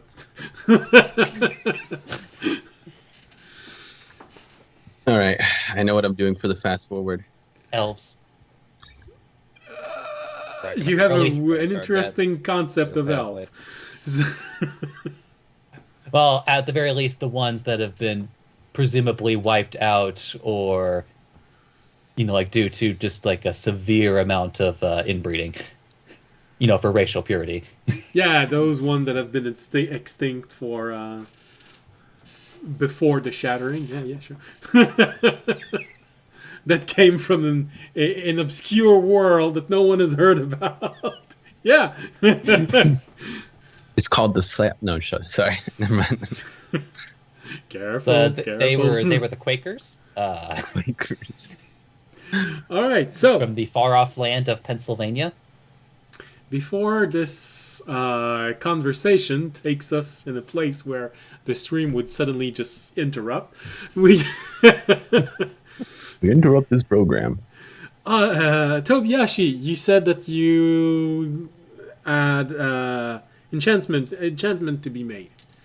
Yes. So what I wanted to do was, I wanted to, like, when we get back to the garden. Okay. I'm not going to look for it here, so that we can like speed run this. What I wanted to do, well, I have a third thing I want to do now. So, the first 2 things I want to enchant my meteor hammer with the. Oh, freak. I forgot if we decided on that spell. Well, last I gotta time you make spoke sure. to me, you said lightning bolt. Yes, lightning bolt, and then after that, I want to then enchant my cloak with and then make it level +2 if I can, if I have enough money for it, and then I wanted to take my cloak and get, I forgot, was it mirror image or after image? I get them mixed up all the time. I think it was mirror image. Okay. After My image is a club. concept, so you're probably thinking the mirror image spell. Yes, mirror image. And then if I could do all that fast when we get back, I want to take this spider over to the gnomes and ask them for something to either tame them or turn it into something that could help me. Or, turn it to, like, make it a robot. Okay. That's it. That's what I want to do for our downtime. All right. Maybe take a bath. Well, meteor hammer, lightning bolt, and +2 is something that's going to take a while, and you'd have to leave your meteor hammer. Yes, I will. While they're enchanting it. You'd be without your meteor hammer for the duration of this, and it's going to take, right? I can at least say several weeks to do. So Oh. by that time, you will have enough money to pay for it. Yes. Oh, But- and what if I wanted to wait off on that and just get the lightning bolt spell on it instead of making it +2? Which one takes the longest? Honestly, the two would take about the same amount of time, because they're things that are roughly similar level enchantment. +2 is Okay. slightly higher, but still. Of course, you can always pay more and have it done faster, because this is one person working on it. I mean, You yeah, could 7 pay weeks. 2 person, so doubling your Yeah. price, but having it in half the time. But it's still, Like it won't go 3. down below a week. So you'd be a Yeah, week yeah. without a weapon. You make sure that you are not doing anything for that week. Mm, Cloak. You are doing. yeah, that's what I'm doing. Cloak, well, you'd have to leave your cloak, but it doesn't actually have an enchantment right now. That doesn't have So enchantment on it. that probably won't be a problem for you. And Mirror Image, I believe, is a level 2 spell. Yeah, I'm pretty Right. sure. Sorry? Yes. Okay. That would also, I think that would be 2 weeks of work to have it woven in. Taming a spider or something to tame a spider? Well, that's the gnomes. I really can't tell you how much time it's gonna take. All right, I think I will send the cloak in since I'm not using it, and I'll wait till we get back to put in my medium. But I don't know if we're gonna be doing this. Okay, so I'm Well, thinking this isn't gonna be. Tobiashi so doesn't know dangerous. that I have a quest plan for after the event. Yeah, that's true.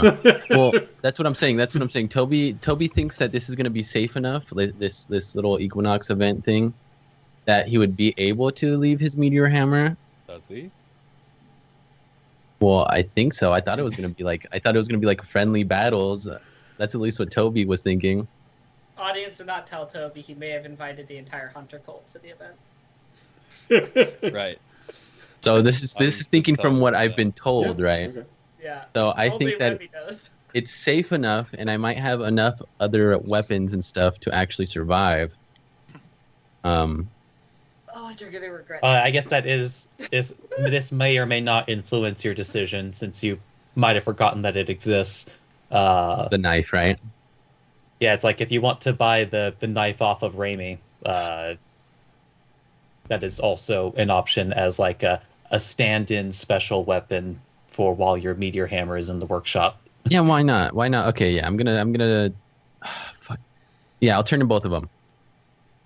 Okay. My cloak and my meteor hammer, but I kind of don't want to leave my little guy in there. But you know what? I'll just tell him before I leave. I'm like, you'll be in good hands if anything happens. Do not kill everybody, okay? Just don't do it. Just don't do it. Be fine. They're just gonna massage your ball, and maybe enchant it a little bit. Well, the question is, did you say this in front of Remy? That depends on if we met up. Yes, I would say this in front of everyone if we're all met up already. Well, one thing that would probably be easier for you is to have a normal ball made for your elemental while the fancy one is being worked on. That would probably cost below 10 gold, because it's basically a mace head that you're taking, so it would cost less than what a mace would cost. Okay, I'll do that, and then if Remy offers me the knife, I'll buy it. I don't know how much he's gonna sell it to me for. Oh my lord! I did not just do that. Give me 1 second. I just unplugged my monitor. It's weird, the world went all black. It is. Luckily, it's not broken. Actually, probably as good as any time to take our mid-session break anyway. Yes. And since now we have what everything everyone wants to do, I believe Fisher will spend most of this time studying magic and making scrolls. Yeah, and Jorg meditating. Yeah, George. Well, you're the only one who hasn't told me what you're gonna do for the next 6 days. Yeah, I don't know what George doesn't Get have lost much in the to woods do. for a week. Go take shrooms or something. Yeah, he's gonna go cultivate and consume psychedelic mushrooms. Copious amounts of mushrooms.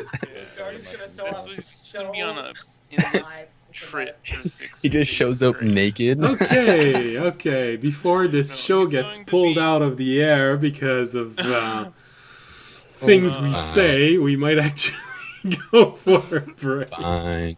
He's going to he's just gonna look for work helping with farms in the area. Yeah, sure. Okay. Helping with animals. All right. So Maybe make a little bit of cash on the side because he doesn't know they're about to Because be like. plant growth is Retiring. insane. Yeah.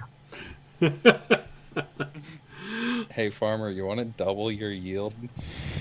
that one takes actually a bit of time to do. All right, let's go. All right. So let's go to the break, and when we come back, it'll be Thanks, Skip. 6 days later.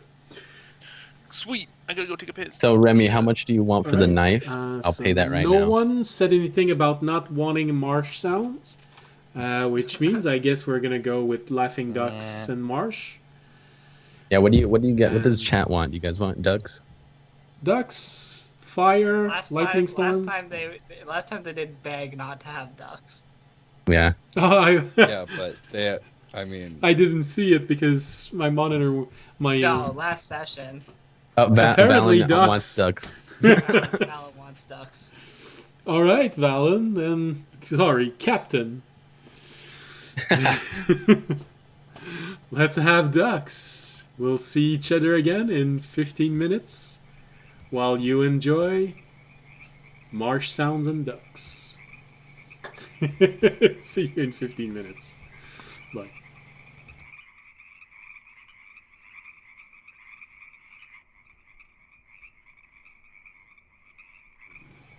Hello and welcome back. As you can see, Jorg died during the break, so we're gonna. I took his dog. It actually got eaten by the spider.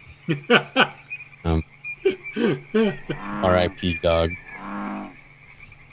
Even the duck finds this funny. All right. So, while you were 6 gone, days have passed. 6 days have passed. A few things happened during those 6 days. Nothing very eventful, unless Tobiyashi wants to absolutely wreck everyone's fun. And So guys, on the last day, you want to take this portal life out? No, I'm just playing. so Tobiyashi goes on a personal quest. Goes to wrestle with a bunch of snakes for. for their venom. So, a few things happened.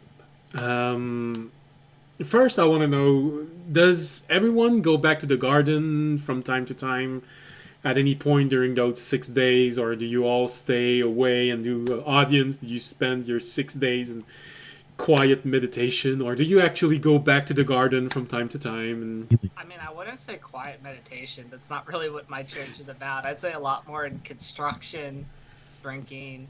But no, I don't go back to the garden. I spend the rest of the time, Actually, honestly, I would probably take these 6 days to kind of go around Othanel and like with the people and actually use this chance to actually preach a little bit more about the dragon, the events coming up, and tell people about the event. okay, That's what I probably would have used these 6 days for. And every couple of hours internally scream. now here's what you do: you hire people that aren't part of the church to help you build the church, and then you can preach to them while they're working. I mean, have you seen the people who are members of our church? We're a pretty burly group. I don't know how many more people we can find that are better at building. Well, the thing is, it's kind of like having a captive audience because you're paying for them to be there. So it's not. So it's just like you have like unlimited amount of time to preach to new people. If I want to preach to those type of people, I'll just be like, so did you hear we just got 350,000 of intake? So, okay, this is my question really quick.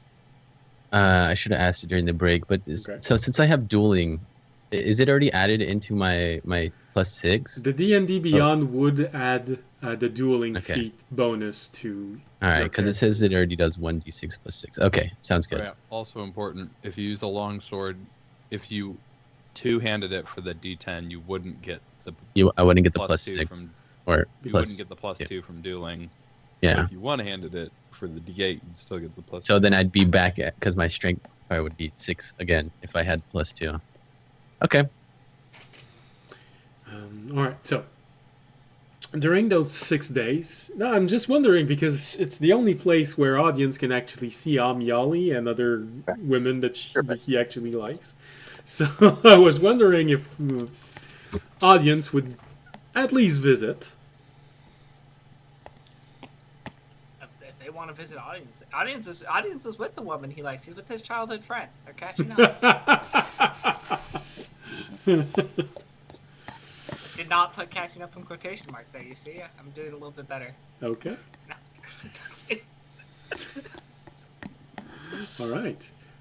So, in the garden, you'd probably have a few questions made, of course, about how everything was and how everything is going on. Remy, you'd learned that the quest that you'd completed because of the historical value of everything that was in the temple, you would get as part of the research, a free research in the library to be used at your own discretion. Which I believe is it will already be used by the time the 6 days are up. Yeah, it's like Raimi will take the requisite day to take that free research immediately to learn the Phantom Steed ritual spell, because he can't help but feel like this spell might be needed in the future in case things happen like they almost did on their last venture. Well, the venture before last. So the knowledge is interesting. You'd probably meet Caharthane a few times. The one that has the similar appearance to Sierra. And I believe one of the 3 names that's right, audience did not share this odd bit of information with everyone else. So Caharthane, very enthusiastic about this, would have commissioned Amyali to go down into the sewer system and map everything that is on the wall, warning her that there is possibly part of a swarm still left inside of there, and to equip herself properly, which she would have done by taking the aid of Temptress and her predilection with fiery spells. You would have heard a few rumors inside of the garden about more than one adventurers being curious about this event that's been planned, and a bit of a rumor saying that audience will be part of it. At least someone that fits audience's description will be part of it. Audience, from time to time, when you leave the construction site and decide to go into town and try and help everyone gather more people, you'd have a peek of the preparation that are being made to build the amphitheater for the event. And one thing you quickly realize is that a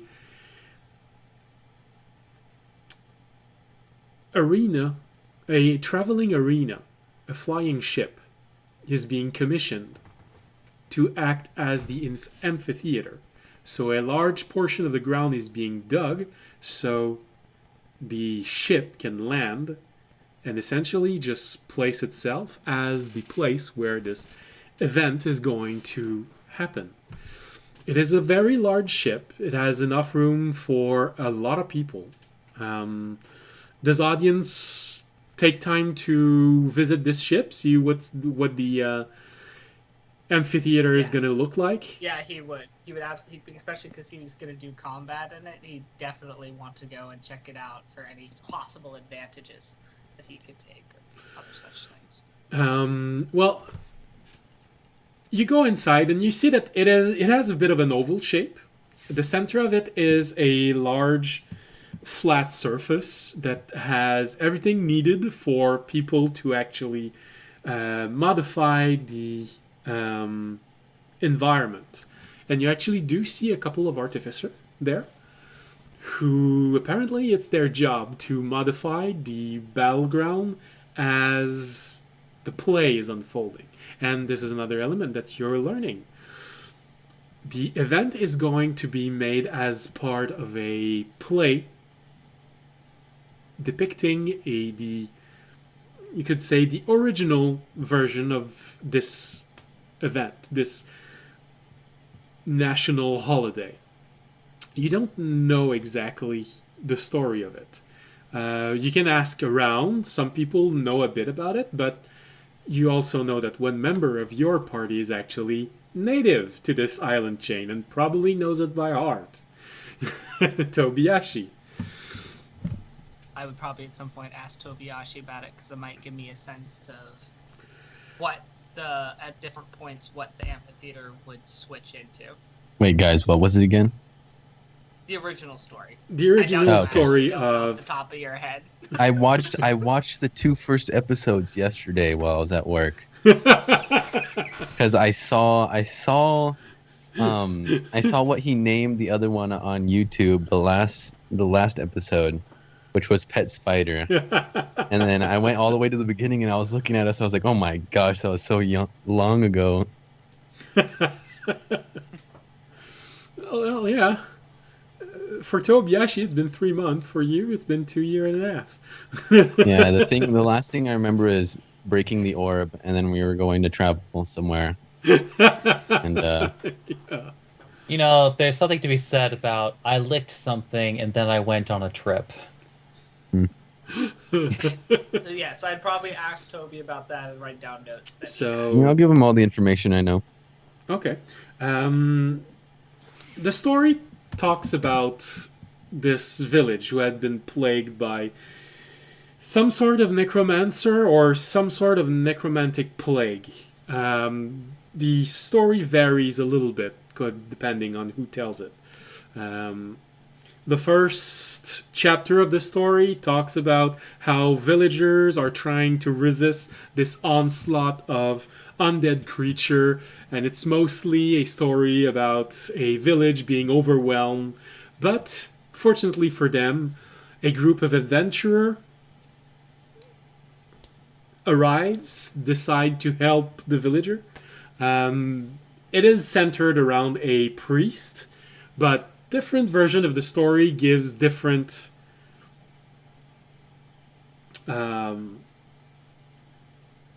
different appearance for that priest. Some say it's a paladin, some say it's a priest, some say it's a priest of Augater, one of the 4 original god. But sometime it'd be, if it's sponsored by a different church, they will simply replace that deity with their own deity. So this part is flexible. The first one is the heroes defending the village against an invasion. The story moves on, and unfortunately, the onslaught are so... They happen so often that even with the best abilities of the adventurers, of the heroes, the defenses of the village slowly falls apart.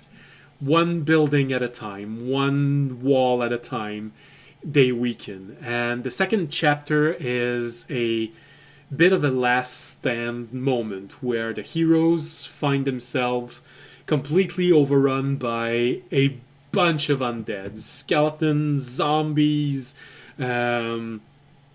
ghouls, and it becomes apparent that there is a will behind this. But as always, because they're heroes, they manage to push back the enemies. The last chapter involves the party finding out that this will is located in a mountain nearby. So they venture there, they enter a temple, and kill the creature, kill the lich, destroy the object doing this, while this object is summoning waves after waves of undead creatures. This is how the story goes. Of course, the story says that the adventurers are victorious. It is, after all, the equinox of light, because it is of darkness, sorry, because it is the moment where the night becomes longer than the day, but it is also a reminder that if you believe in the light, if you have faith in its power, it will protect you through dark days. Let's go, and that's what we preach at my monastery. Well, Why do I probably... feel like we lived through this exact event in the Nightmare Shard. Well, if I remember correctly, you went through the Nightmare Shard when it was Halloween here.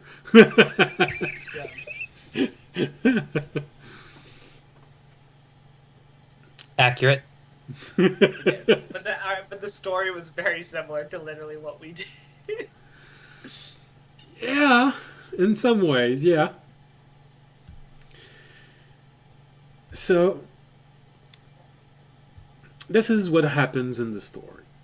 And this is... So you can expect that the first chapter, the artificers are going to modify the arena to look like a village, then a destroyed village, then a temple. Yep. Probably going to be a lot of undead, and don't know what the final boss is going to be. But potentially some strong undead or something else. But don't know that. The way that the stands are made, they go around this place, and it's basically the Colosseum, but slightly bigger. So they have people all around. There is a place where there probably are going to be more important people, noble people, people who are willing to pay more for a more privileged place. And you learn that to stay with tradition, the event is going to take place just after the last ray of sun has disappeared. So right as the night starts. But don't worry, it's a play. So there will be torches everywhere so people can see what you're doing. Oh, they'll be able to see. My mace won't let them see. It's light, baby. No, just cuts back to a few days prior, like to the Raimi v Toby fight. Just like, where are they? Exactly.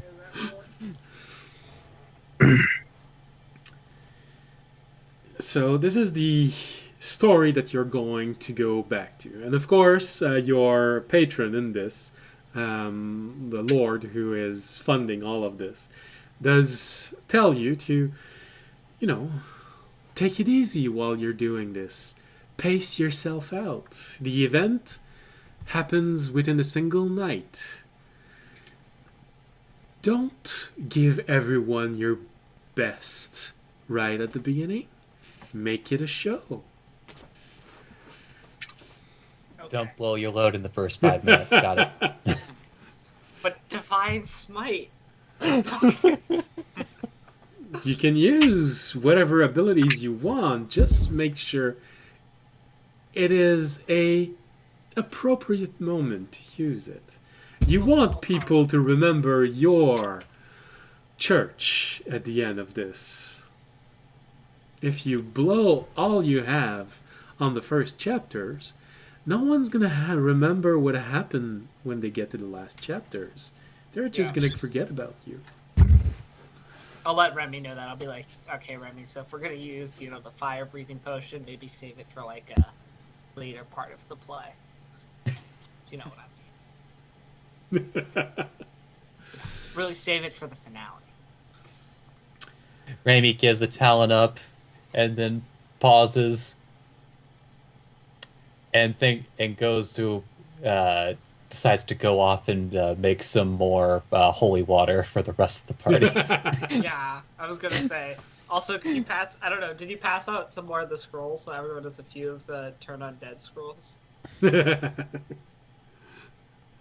do that too. Wait, are we trying to turn undead, or is it? Wait, what does this scroll entail? They're good. Did you look at the video that I posted? There's a video you posted? Where? How far back is this? During the week? Oh, okay. Yeah, I see it. When you burn the scroll, this is what happens. Okay, I'll watch it right now. Why have I already watched most of this video? What? It starts Or roughly no, it at the center of it. starts right there. Okay. So this is what happens when you light up the scrolls. This is the flash of light that you see, and roughly what happens to the poor undead. Ah, okay. Yeah. Looks useful. Jesus. Okay. It'll either fear or destroy all undead and basically in that area. Yeah, it depends on which side of the scroll you burn. Can I punch an undead with no? Also on the level of the undead. Yeah. Okay. If you want the I believe they've been made in D&D Beyond also. So you can... cloth of turning. Hey, so audience, can you turn your divine smite into a liquid? Okay. What? Potion of divine smite. So I could put it in my soul. So I could put it in my dagger. I mean, there's probably you could talk to the gnomes about that, but I don't. Oh my! Not the gnomes again. Please ask the gnome to make a holy poison. Please ask them to. Unfortunately, they took you too literally, and the poison just bores holes through your body. Yeah. You become holy.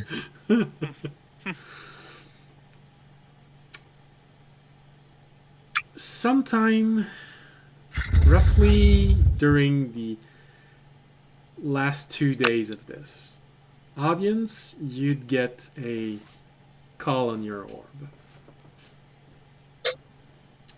Hello, this is audience.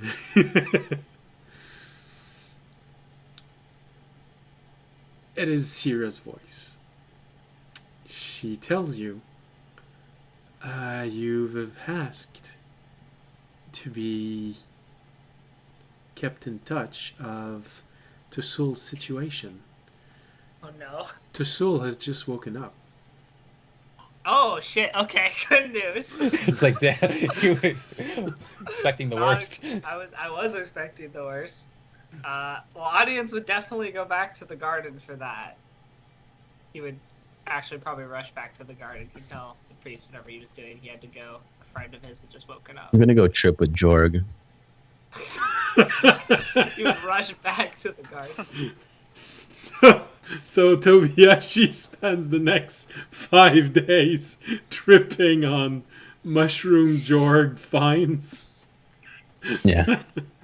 So what I'm toes. getting, Jorg, is that you're trying to learn that feat that you said you wanted me to finish for you about making potion making feat. Is that it?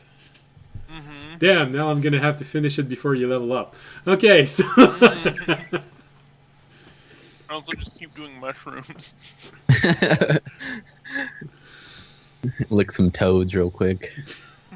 don't recommend licking toads, but I do. Maybe mushrooms would be less dangerous for your health. Yeah. Maybe. Gotta risk it for the biscuit. Well, you do know Sorry. that some toads are poisonous. They're meant to kill Yes. you if you Yeah, try to I eat them. So you'd be surprised at the As long quantity as of. no one takes any more potions from that one guy, I already have to deal with enough of that fishing. We just make our enemies explode. I Yeah. don't think it's gonna do that. I'm gonna be It might honest. So, audience, you rush back to the garden and you go to Sul's side. For the greater good. Yeah. Greater So, good. my friend, how are you? So happy to see that you've awoken. Sul looks weak when you arrive, like someone who's been in a small coma for He's got a walker. a little while. He still looks very thin. He's been. There is a caretaker there who has helped him to sit up, but he's not standing up. The moment you arrive, it has been a while since I have seen you. Mm. I guess you have heard about what happened. Yes, Cancer. I have. He takes a moment to take a longer breath. You get the feeling he's still struggling a little bit. Well, as you can see, little except the gods themselves can actually keep me down.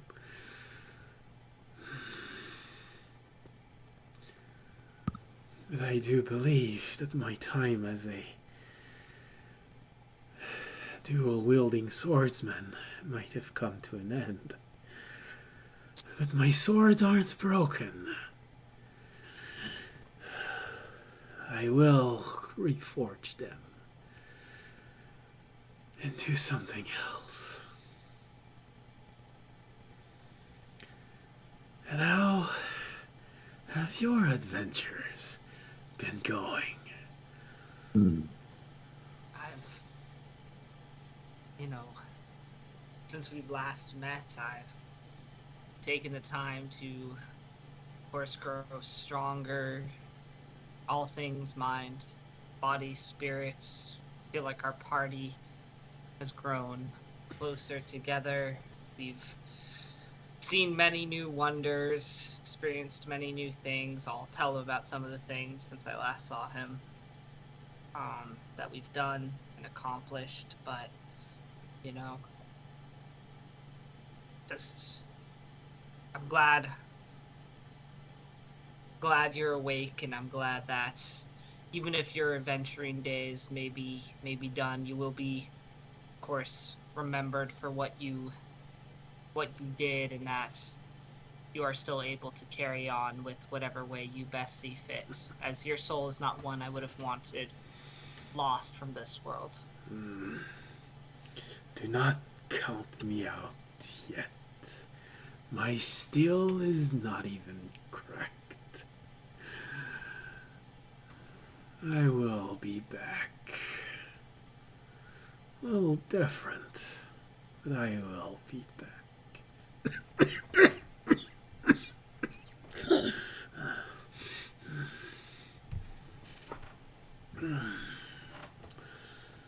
What about the rest of your party? You had been traveling with a diverse group, if I remember. Yes.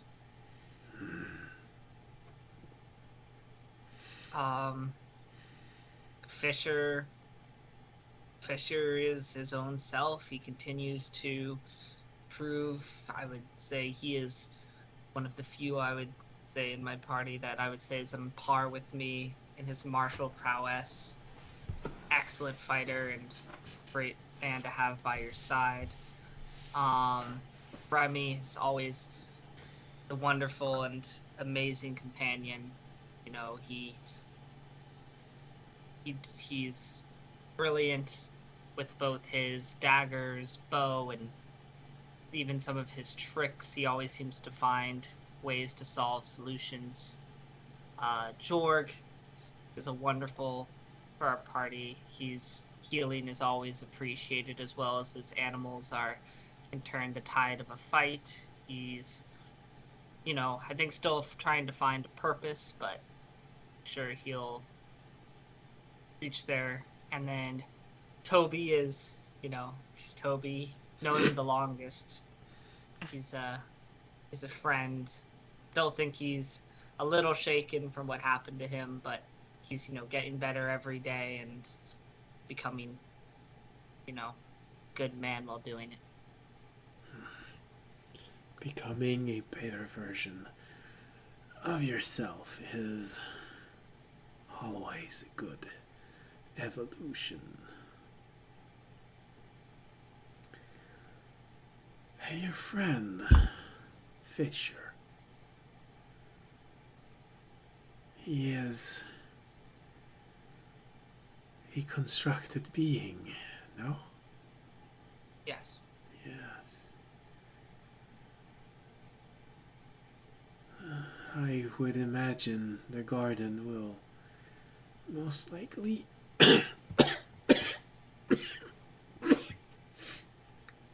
here in a caretaker you'll have to rest. I know. Don't worry, my steel will make sure I live up to this restful moment.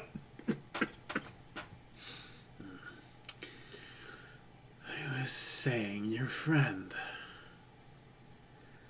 the garden will most likely want to debrief me on all that happened. I think you would be interested in being there. And maybe you. I do believe this involves greater powers. But to be honest, I'm struggling to hear what you're saying with the quiet. It's good, but I can't hear what you're saying.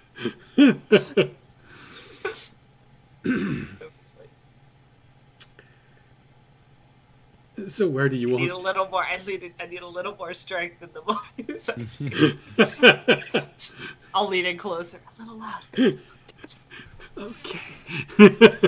So, from where do you want to? What's the last thing you heard? I got like Fisher should be debriefed. Okay. Like that. I do think he will be interested in learning more of what I have found. And he might even be able to add something. And maybe you as well. I've heard you are interested in greater powers. I will let Fisher know that he should listen to the debriefing. I will go with him. I'll let him know that you said he'd be interested. Now, I think rest is probably a good idea for now. I agree. Take all the time you need to regain your strength.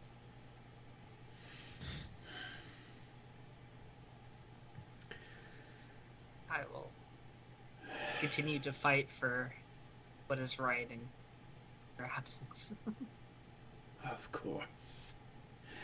I am, without a doubt, you will do.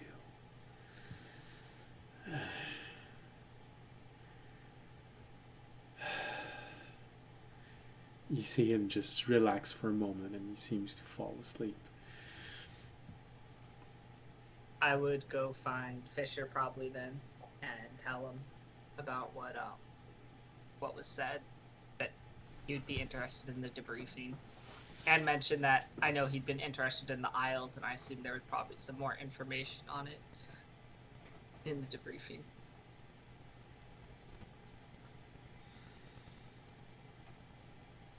When did he? When's that gonna happen? I assume you can just. I mean, I assume the debriefing's already happened because he's woken up. I think you could probably just go ask to hear what he said. Okay. Not him. I mean, like, I think you could go ask like one of the. They probably have a record. Like, they probably have like a record the what he said. Okay.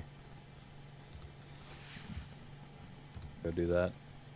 I would go with him.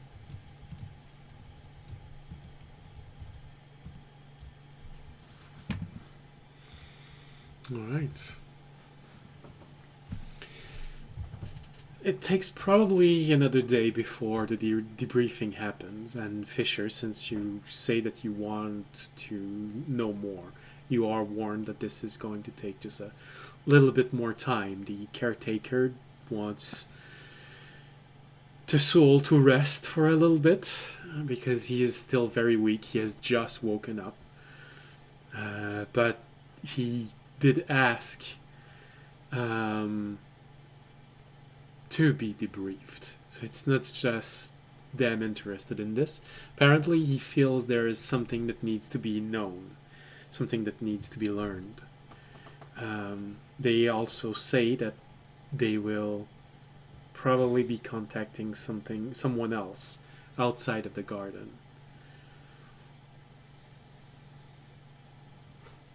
So we'll come back the next day, which means this debriefing happens on the eve of the event. You have 24 hours before the debriefing happens if you want to involve the other party members. You have 24 hours to warn them. If not, it's going to be audience, Fisher, and NPCs. I mean, how high are Toby and Jorg when I find them? Not that high. That alright, I would let you guys know that. I'd be like, can they comprehend what I'm Well, saying? Jorg is not too high. I don't know about Tobiashi. And Jorg knows what he's doing with the mushrooms. Jorg is trying to learn a feat. Tobiashi is trying to get high. How many mushrooms did you give me, Jorg? I didn't give you too many, don't worry. Okay. So I'd say like 8 grams. No, I'd say like 5 grams. 5 grams is a good trip. And Lord. I wouldn't be tripping too hard. I know too much about this. Don't ask me why. And so yeah, I'm about almost the same, maybe a little bit more than Jorg, but I'll understand what he's saying. I would let you know about the debriefing and say this is like, I think, going to be pretty important to Fisher, and I'm interested to hear what he has to say as well. So if you guys are interested, this is happening. If not, I'm sure we'll debrief you at a later point. I mean, it'd probably have more meaning if I went to go see it now. And for legal purpose, we're not saying you should try mushroom. Yeah, you should not. You should not. Don't. It's not good for you. I've never taken What I any want you all drugs to in do my is to life, and go I have a into your pretty back good truck. life.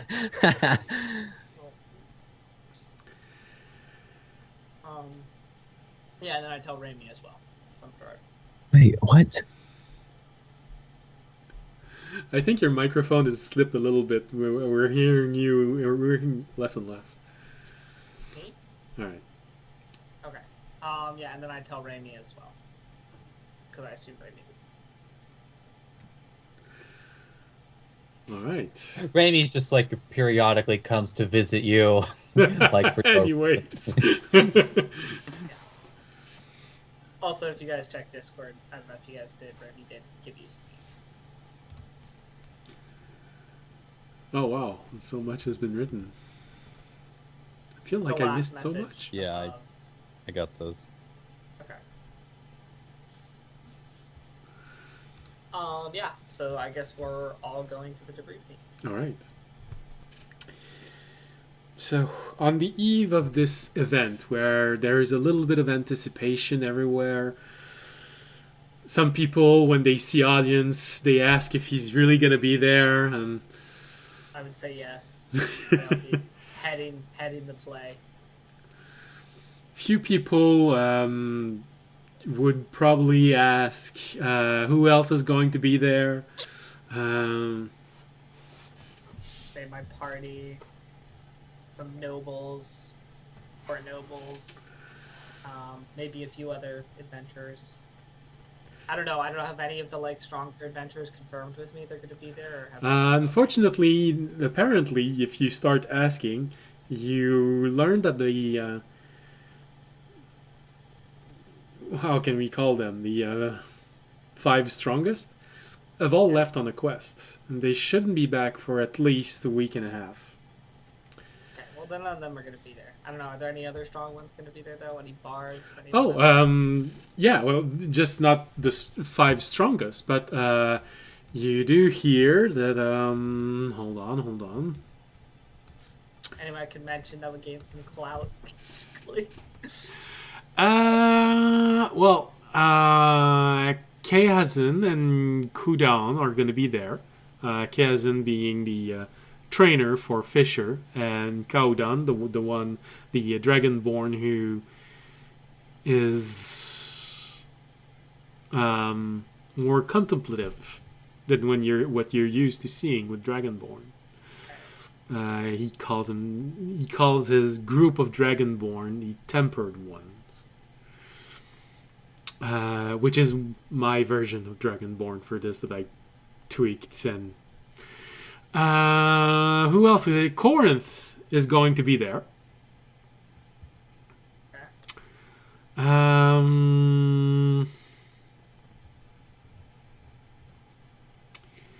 No, not gonna be there. Not gonna be there.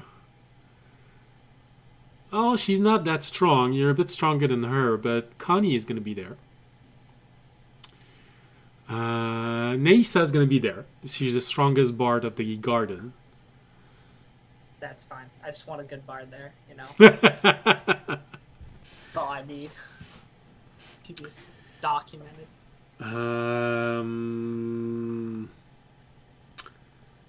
Coven is gonna be there also. The cleric dwarf. Alright.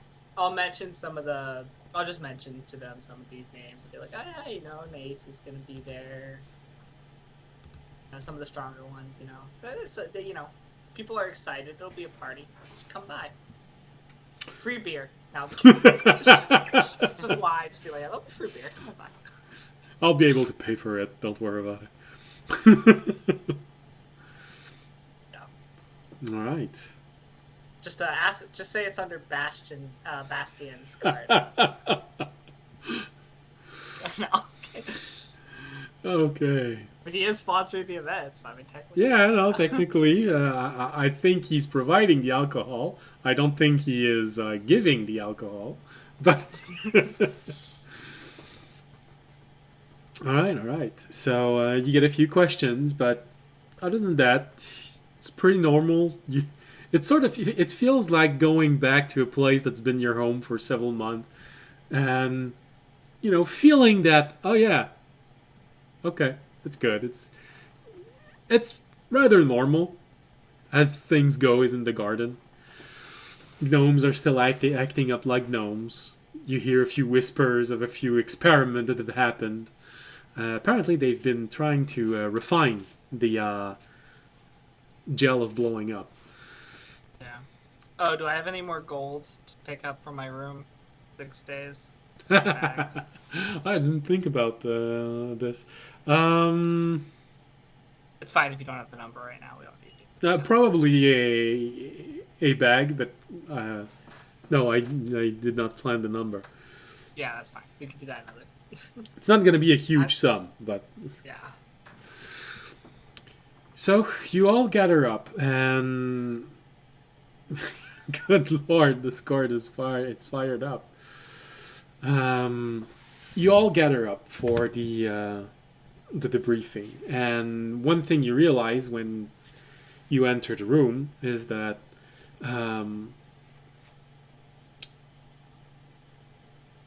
Illithane,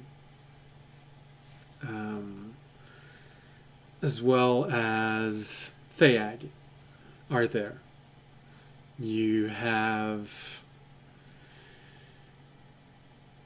Carthane also, who is in the room.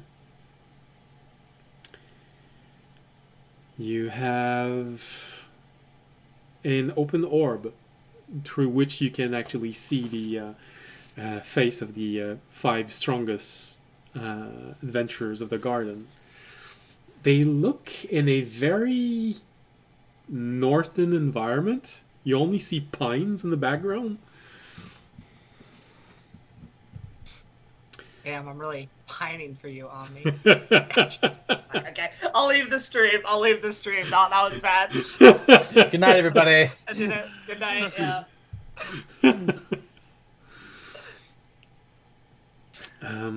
And one last person you notice inside the room is Ziv.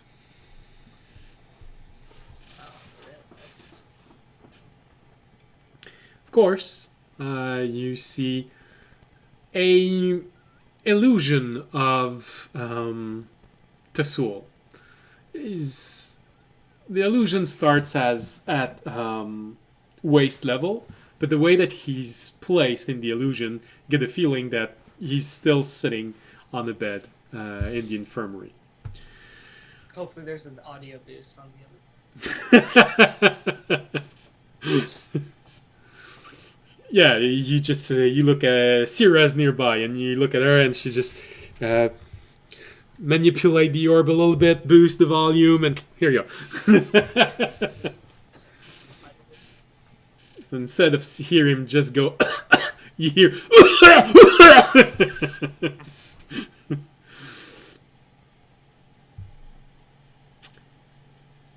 So as soon as everyone arrives,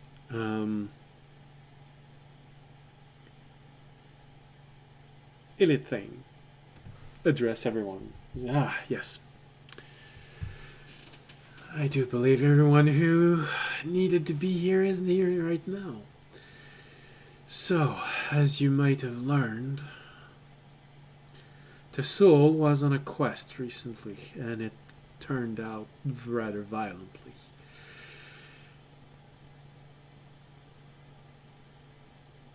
As some of you might have deduced, he went to the northwestern part of the world, trying to find a mysterious island.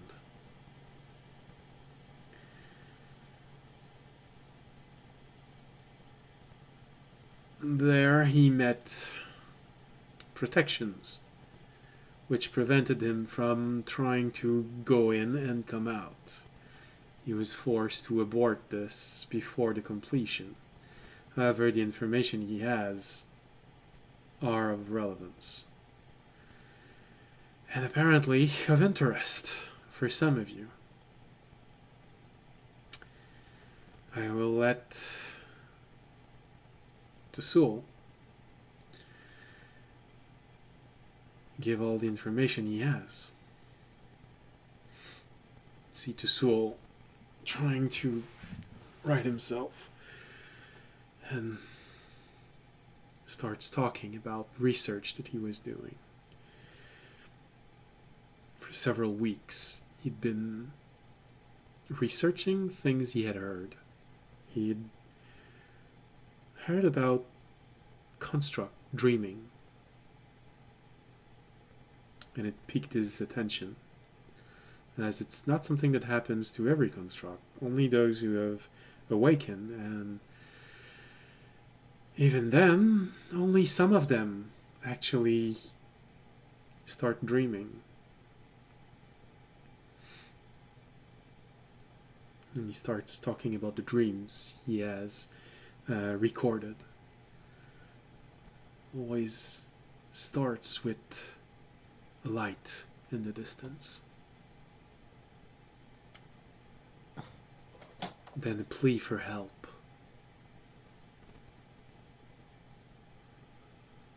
Some never hear past this. Some feel a caring voice. Some have even heard a voice call them children.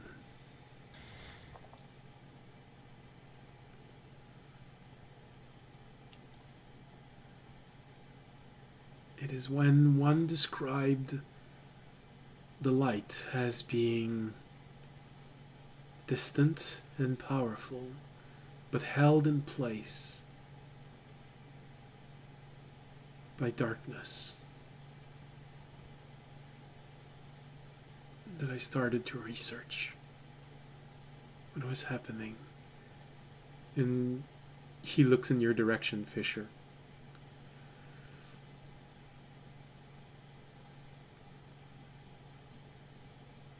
I've learned that some have seen something else also. Another dream after this one. Of a being made of power. Held into place by chains. Arranged in a fashion that prevents it from using its strength to get up. Chained so that all the strongest muscles cannot contribute to the effort of breaking the chains. I know that dreams are a metaphor, and most likely the entity is not humanoid. But it is there. And all who have had those dreams woke up looking northwest. I traveled to other island chains to have a broader sample of lines, and I followed them.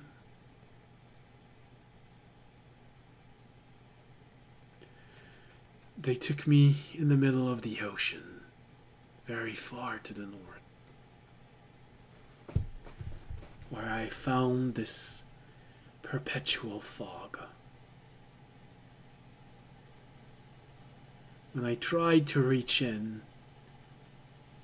it tried to grab me, pull me inside. I'd never felt such a strong grip. It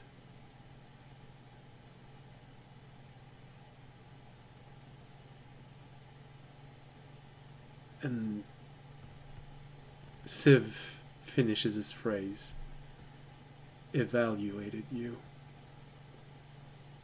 Yes.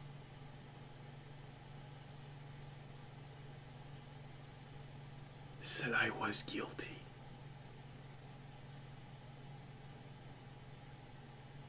I tried to pull away, and this is when it started to fight back. It took everything I could to resist its mind-jarring power. But even then, it would not let me go.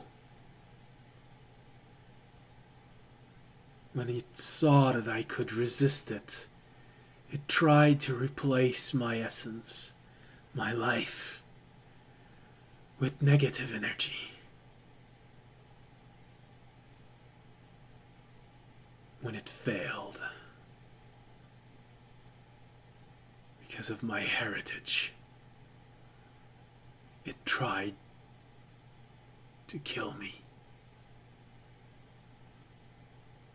Fortunately, he looks beside him, but audience, you know he's looking at his object. Someone intervened. Gave me enough time to reach for the orb.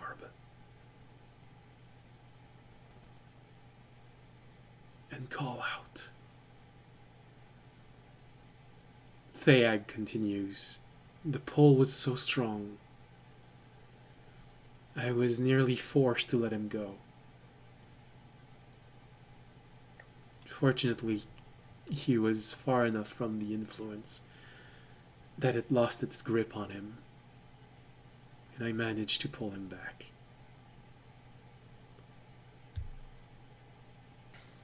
That's the story of what happened. This is how we found him. The soul continues by saying, the light needs to be helped. The light always needs to prevail over darkness. And it is calling those constructed. It is pleading for your help. He's looking at you, Fisher, when he's saying this. I couldn't get more information, so I do not know if it is because only you can help it, or if it simply favors you. The light was not overwhelming, like a god would be. But it was powerful. A beacon in the darkest of place, being chained to a malevolent will.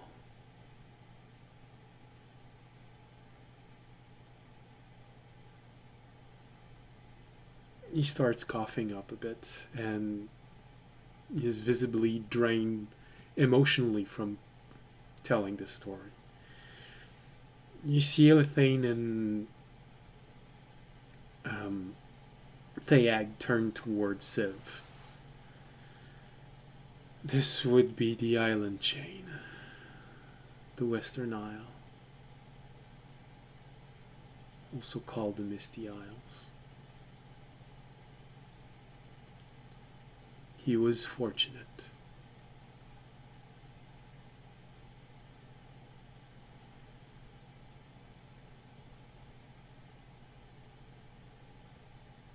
It was rumored for a long time that the mage and the tower took his strength from another source. If this is true, then this would severely weaken his grip on the island.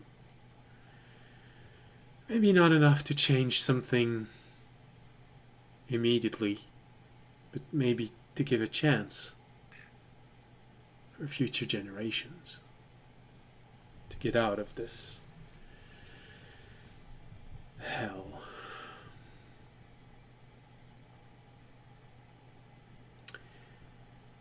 Elithane turned towards you, all of you. Jorg, audience, Tobias, Remy, and Fisher.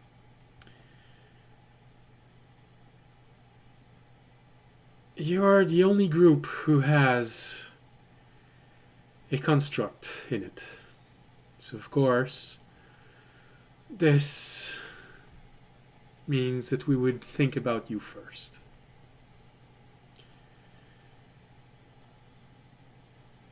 We wouldn't be able to get you out. You'd be on your own. We can easily find a way to get you there. But we've been trying to pierce through this veil. And unfortunately we can't. We'd need something inside. A beacon. Placed at the most advantageous point for us to be able to re-establish communication. To get you out. If you want to go, we'd give you a few days to prepare. Don't want to be mean. I know you have an event tomorrow. And anyway, we would need time to prepare. Time to find someone who would accept getting you there. And both Elithane and Theag turn towards Civ.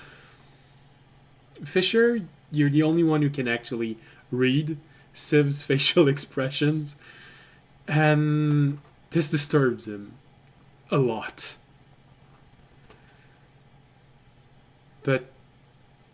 he has a sort of resignation.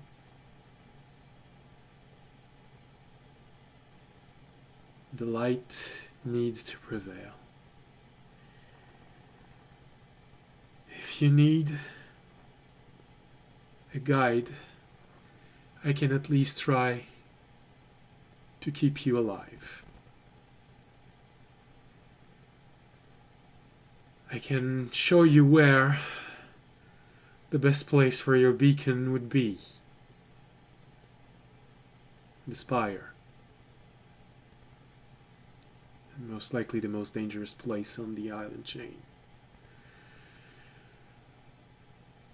Inhabited by a wizard of extreme power. One which you would need to avoid at all costs.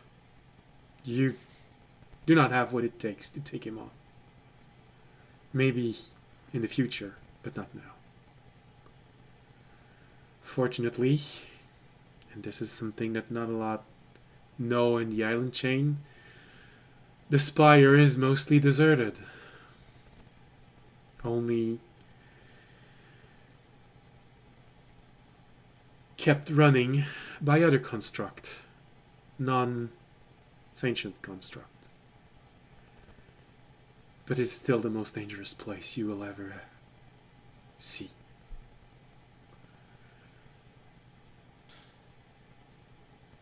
I can act as a guide if you want.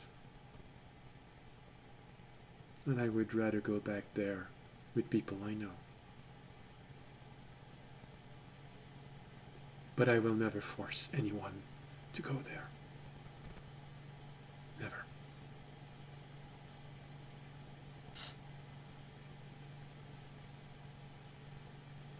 I guess I'll look at Fisher.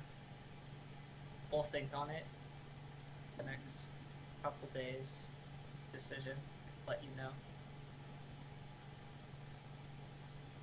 Yeah, I'd appreciate you guys' help.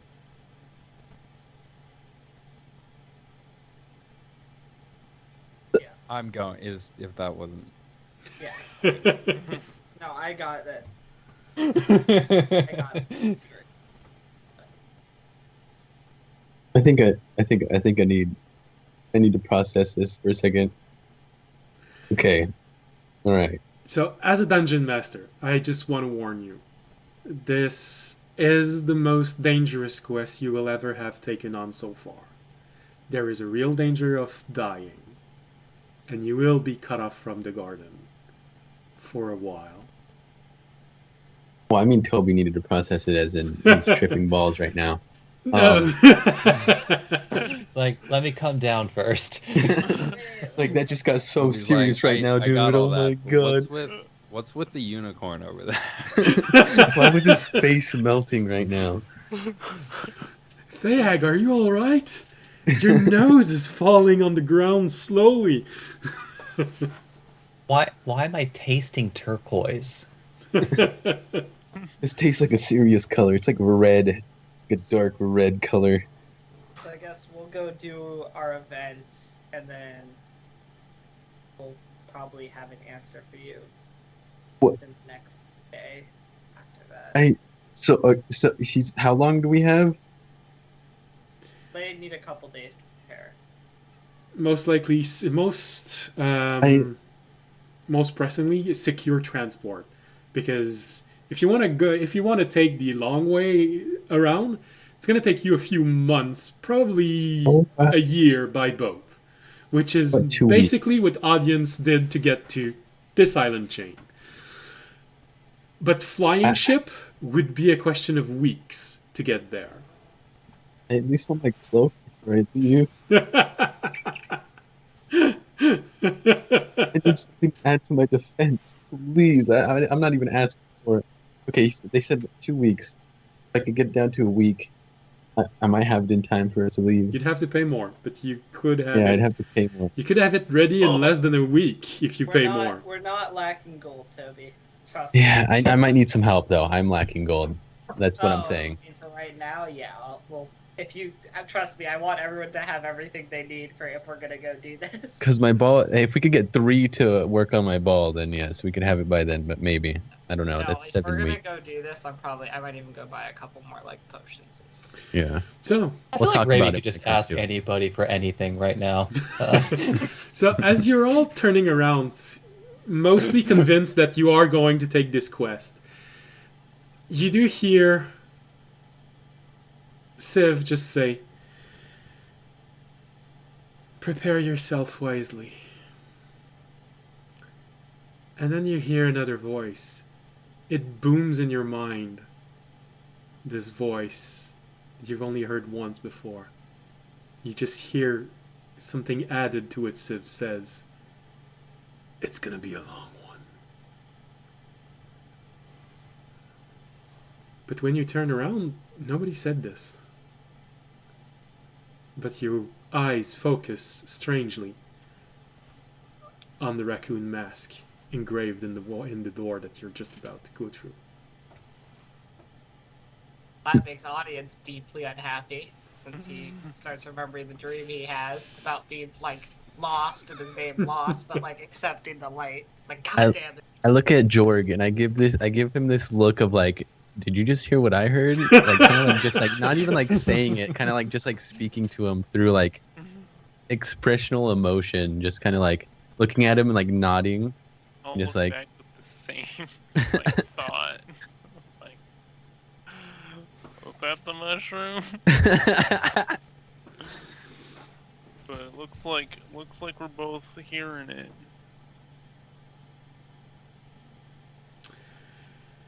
And so, with this in mind, the rest of the evening goes probably as well as you might think. Everyone is very contemplative right now, thinking about everything that this implies, where you're gonna go, the fact that you'll be, until you can place a beacon without support from the garden. And the best place to put the beacon is on the most dangerous place in the island chain. Also knowing that there are literally just people there that we cannot, like, if we run into them, they're just gonna kill us, and there's nothing we can really do. It's tough. I revivify. As long as you guys can get your bodies back. Yeah, did you see? You need a did body see- to revivify yeah. someone. Also, though. did you see Tasul? Man, I don't know if you remember, but was quite a bit higher level than us. Quite a bit stronger and What not. level is he? Well, I mean, I can't. I'm not even not metagaming. Just from like we've Oh, seen yeah. him fight, we know he's way stronger than like Yeah. anyone in this party. And he's gonna escort us, right? No, Tasul was the guy who like got Civ screwed is by. gonna get. Yeah. That's a good question. Did Civ say? So he said he'd guide us just to like the entrance, or No, he will be like- your guide inside of this place. Okay. Oh, okay. You Well, will- that's- Sounds good. He will do Or his how- best to make sure you survive it and know where you have to go. So is our only really objective here just to place the beacon, or do we have like? Another hand touches the beacon. Sorry. Well, the like, are we beacon trying to free is the the light, beacon or is are a we way. just trying to place- The beacon is a way for the garden to be able to get in and out. So this is the, let's call it, minimum requirement for success. Okay. Because they'd be able to get you out, they'd be able to get people in, and probably people stronger level, and they'd have some intelligence. Now, everything you Excuse can, you. everything you can learn in there, which can help a second party, would probably be extremely appreciated. Okay. Oh, We're not required to like try and free this light. How much are they gonna pay us for it? No, I'm just Well, that's the ultimate goal. That is the Yeah. best case scenario that can happen. Minimum beacon. Maximum everything accomplished. We're the best in the world. Free the and light. some information. Yes. Like, put it in a different perspective. the minimum requirement is the minimum requirement for the adventure to continue with this party. Yeah, it's about a C. It's about a C, E minus. Also Yes. true. Yeah, the minimum requirement is survive.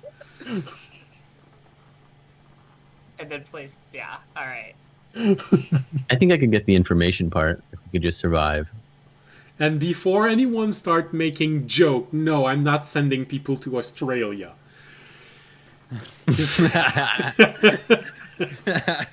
If he's sending us to New Zealand, there's a difference. We're about to be the Suicide Squad right now. Well, yes and no, because like Fisher has learned, this island was founded with a penal colony.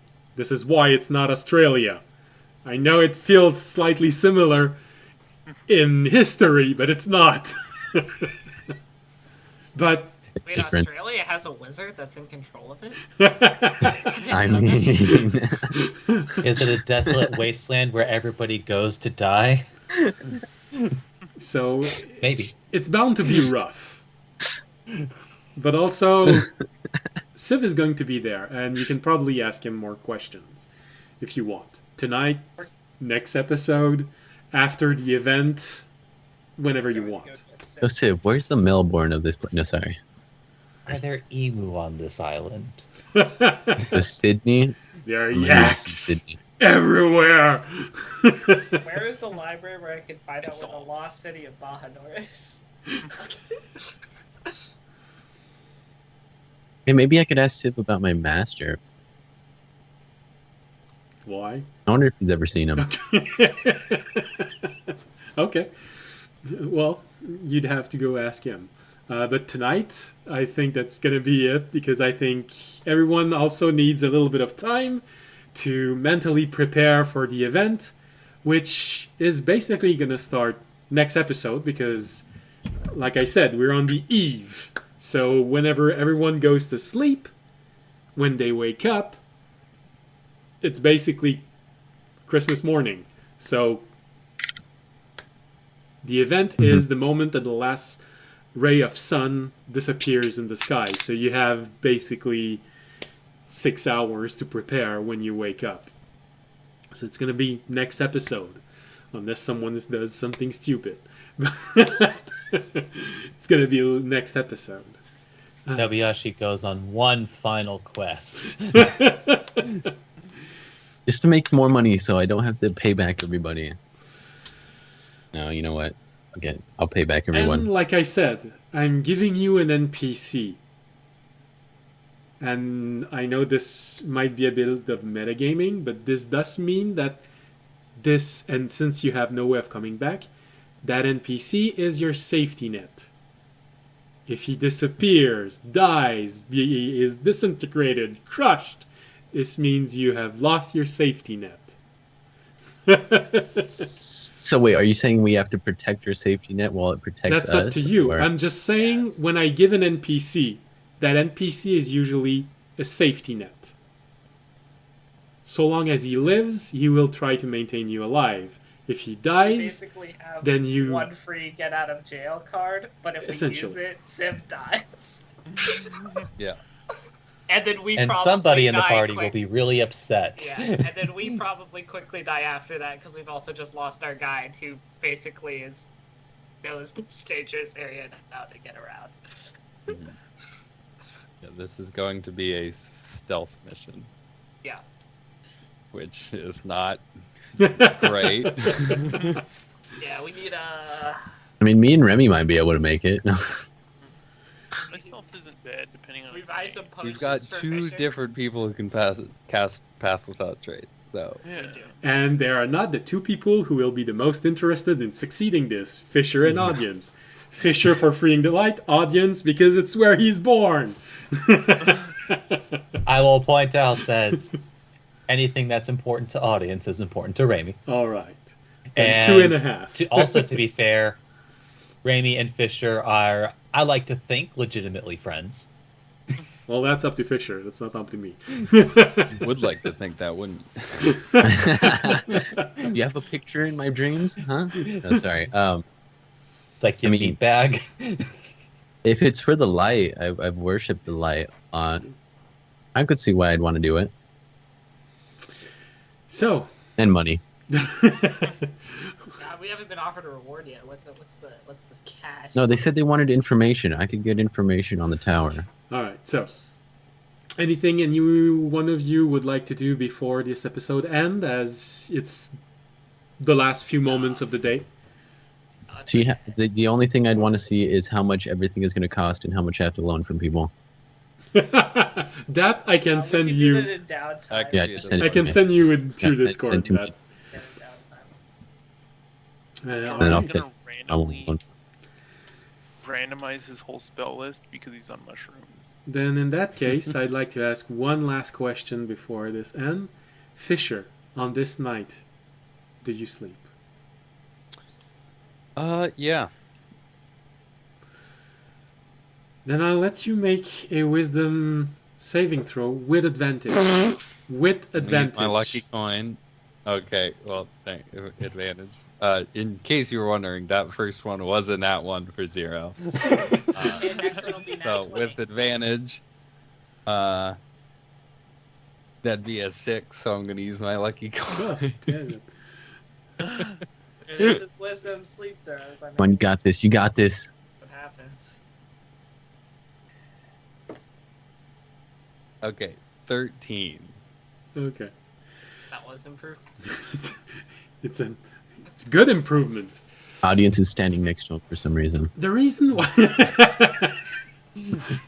he was standing right outside the door. I'm actually spooting Fisher. It's not, I felt the urge. Just, Oh, suddenly there's a rift in Raimi and Fish's relationship.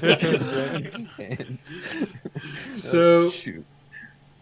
because of everything you've just heard, the DC was lowered and you got advantage.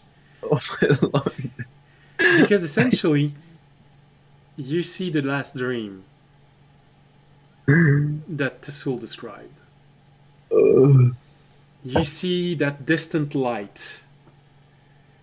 You hear as if it's struggling, and then suddenly you are pushed right in front of it.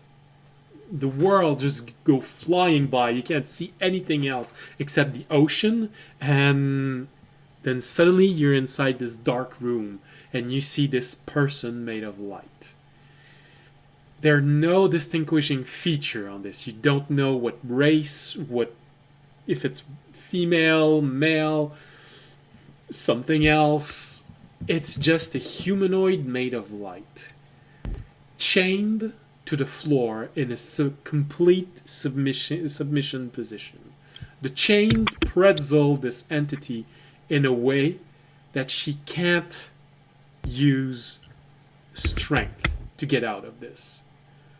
If it were a human, the chains are placed in a way that prevents this entity from using any major muscle group in its body. It is submitted, but there is one thing that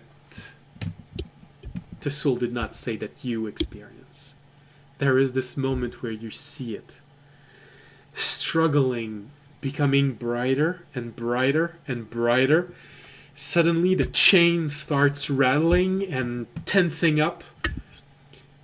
The light becomes so bright. There is a moment where it feels it's gonna hurt. You sense an emotion of strong panic inside of you, as if your very soul was being frightened out of your body. But just as it reaches the point where it would hurt, you see the chain completely tensing up and the creature being placed back in a position of complete weakness. But just as this happened, you notice that I'm hearing a very bad vibe in the microphone right now. Oh shoot, sorry, my bad. Just as it is placed back in this position of submission, you notice that a piece of metal placed across her mouth is slightly out of place. and you hear something a sigh. Maybe the creature emptying its lung, just like. And you see this little bit of light escaping, then flying off. And as this dream ends, you can swear you hear the entity say, "I'm so sorry." You feel it was talking to the light, leaving.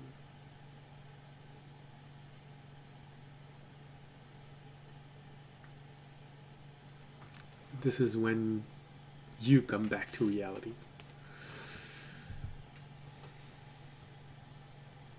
Audience, what are you doing? Shh, it's gonna be okay, little boy.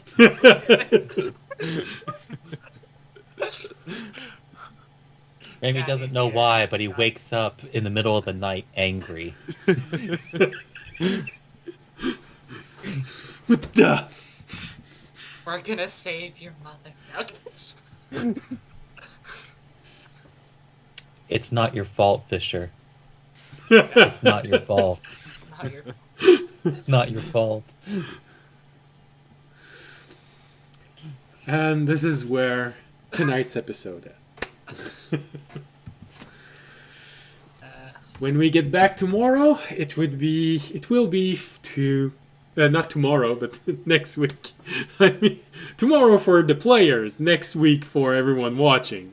It will be on the morning of the events, so 6 hours. You'll have 6 hours to prepare yourself and get ready for this event. Which, for some reason, Fisher, you feel some sort of weird anticipation. Not something that you'd normally feel. It feels like you're slightly more charged up than usual. But Oh it's god, he's gonna explode. but it's not You know because what? of combat anxiety. You don't know where it's coming from. Yeah, we're actually gonna play for this whole next week, guys. See you tomorrow. Oh, dream of anyone who loves Dungeons and Dragons playing for an I entire wish, week. man. That'd be fun. The best I've been able to do in my life is playing 3 days in a row. Sounds like a D&D gasm. I probably could if I had the time. Like if I did have other responsibilities and like other things, I could probably play 3 days. I mean, I could after work, but I'd be waking up. I mean, I So go to is sleep at this a- 12 anyways. It's a bad time to talk about The dragon. my previous D&D weekly schedule. Don't worry about them. They'll be fine. 3 times a week for a little bit. The only time that I I've had been to, able to but- play. There was a time like up until like some months ago where I was playing literally every day. Oh yes, but when I say 3 days in a row, I really mean three Full 3 times days? 16 hours. Like 48 Oh hours. my lord. We I wanna had play for a just whole day one graduated time. from high school. We knew we were all going to college. We knew that this would be our last chance, so we all prepared, and we were living an hour away from one another. So literally, one of them slept at my home, and everyone else was there in the morning, and we played 3 days in a row. Not Oh. online. Yeah, I was That's gonna say pretty I don't think I could do 3 days in a row online. In person would, yeah. I have done 24 hours. I would love to do 24 hours one day. I I've don't never done it. understand how you DM for that. Like, how do you not reach a point where you're like, okay, I need to... Well, you take breaks. Well, I'm to be pretty fair, this was technically multiple DMs over the course of an entire day for charity, Well, That makes sense. not for fun.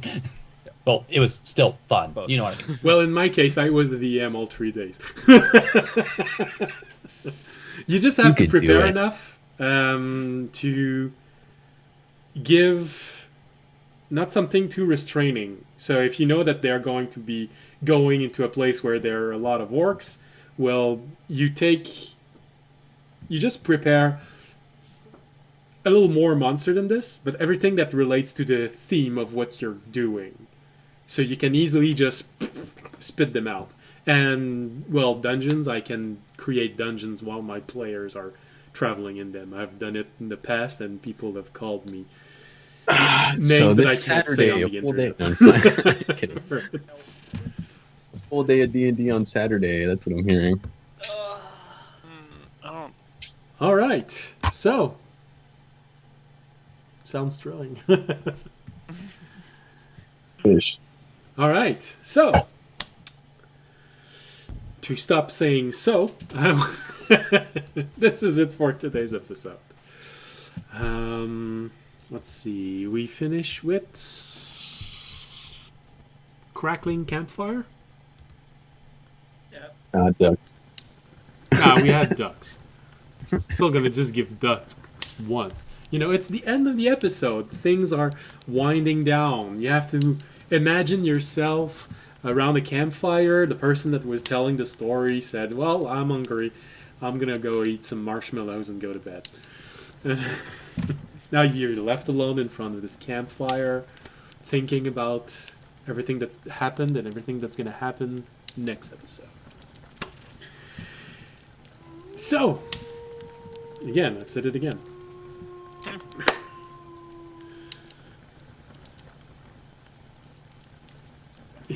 Well, you're gonna have a little bit of time to think about the good spell for this event. Now you know how it's going to be.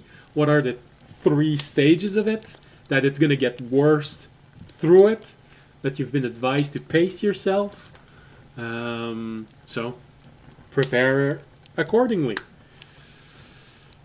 And that's it for tonight. I hope you enjoyed the show. I hope you had a pleasant evening, night, day, whatever time it is where you are. I hope you're going to be there next Wednesday or Friday if you're watching this on the rebroadcast. If you're watching this on the rebroadcast, we will be trying to raid someone. We've been raiding Dungeons for Dummies for the last few weeks, and they've appreciated very much. So we might raid them again. Usually at this time they're in the middle of a fight. So,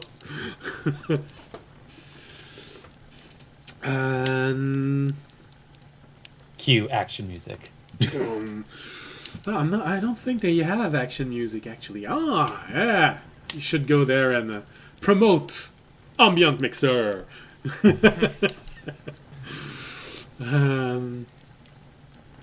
But first, have you heard about Raid Shadow? I mean, next Friday I'll be running my own D&D campaign on stream. Oh, maybe we'll be raiding you then. If you're That's only still on there when Fridays. I'm finished. Yeah. Have you linked your stream yet somewhere? I feel I have not. you should do that. But he's rated me a couple times. I could link it. I haven't been streaming. I'm taking a week off of Twitter and social media. This is the only stream I've been on for like a week. Because I would tune in at some point. Yeah, sure. Yeah. I'll put it right now. My link in there. Follow me if you want to see D&D content this Friday. But I usually stream just video games and stuff like that. And, Up to you. After the rebroadcast, we'll try and raid Tobiyashi if he's still playing. Alright, and as always, if you enjoyed the show, you can support the stream by following us on Twitch, Twitter, and YouTube. You can also support the stream by making a donation, becoming a Patreon, or subscribing also on Twitch. Or, if you can't do any of those, simply spreading the word also helps quite a lot. And that's it. Thank you for being there tonight, and as always, stay safe and stay healthy. Good night. Good night. Like,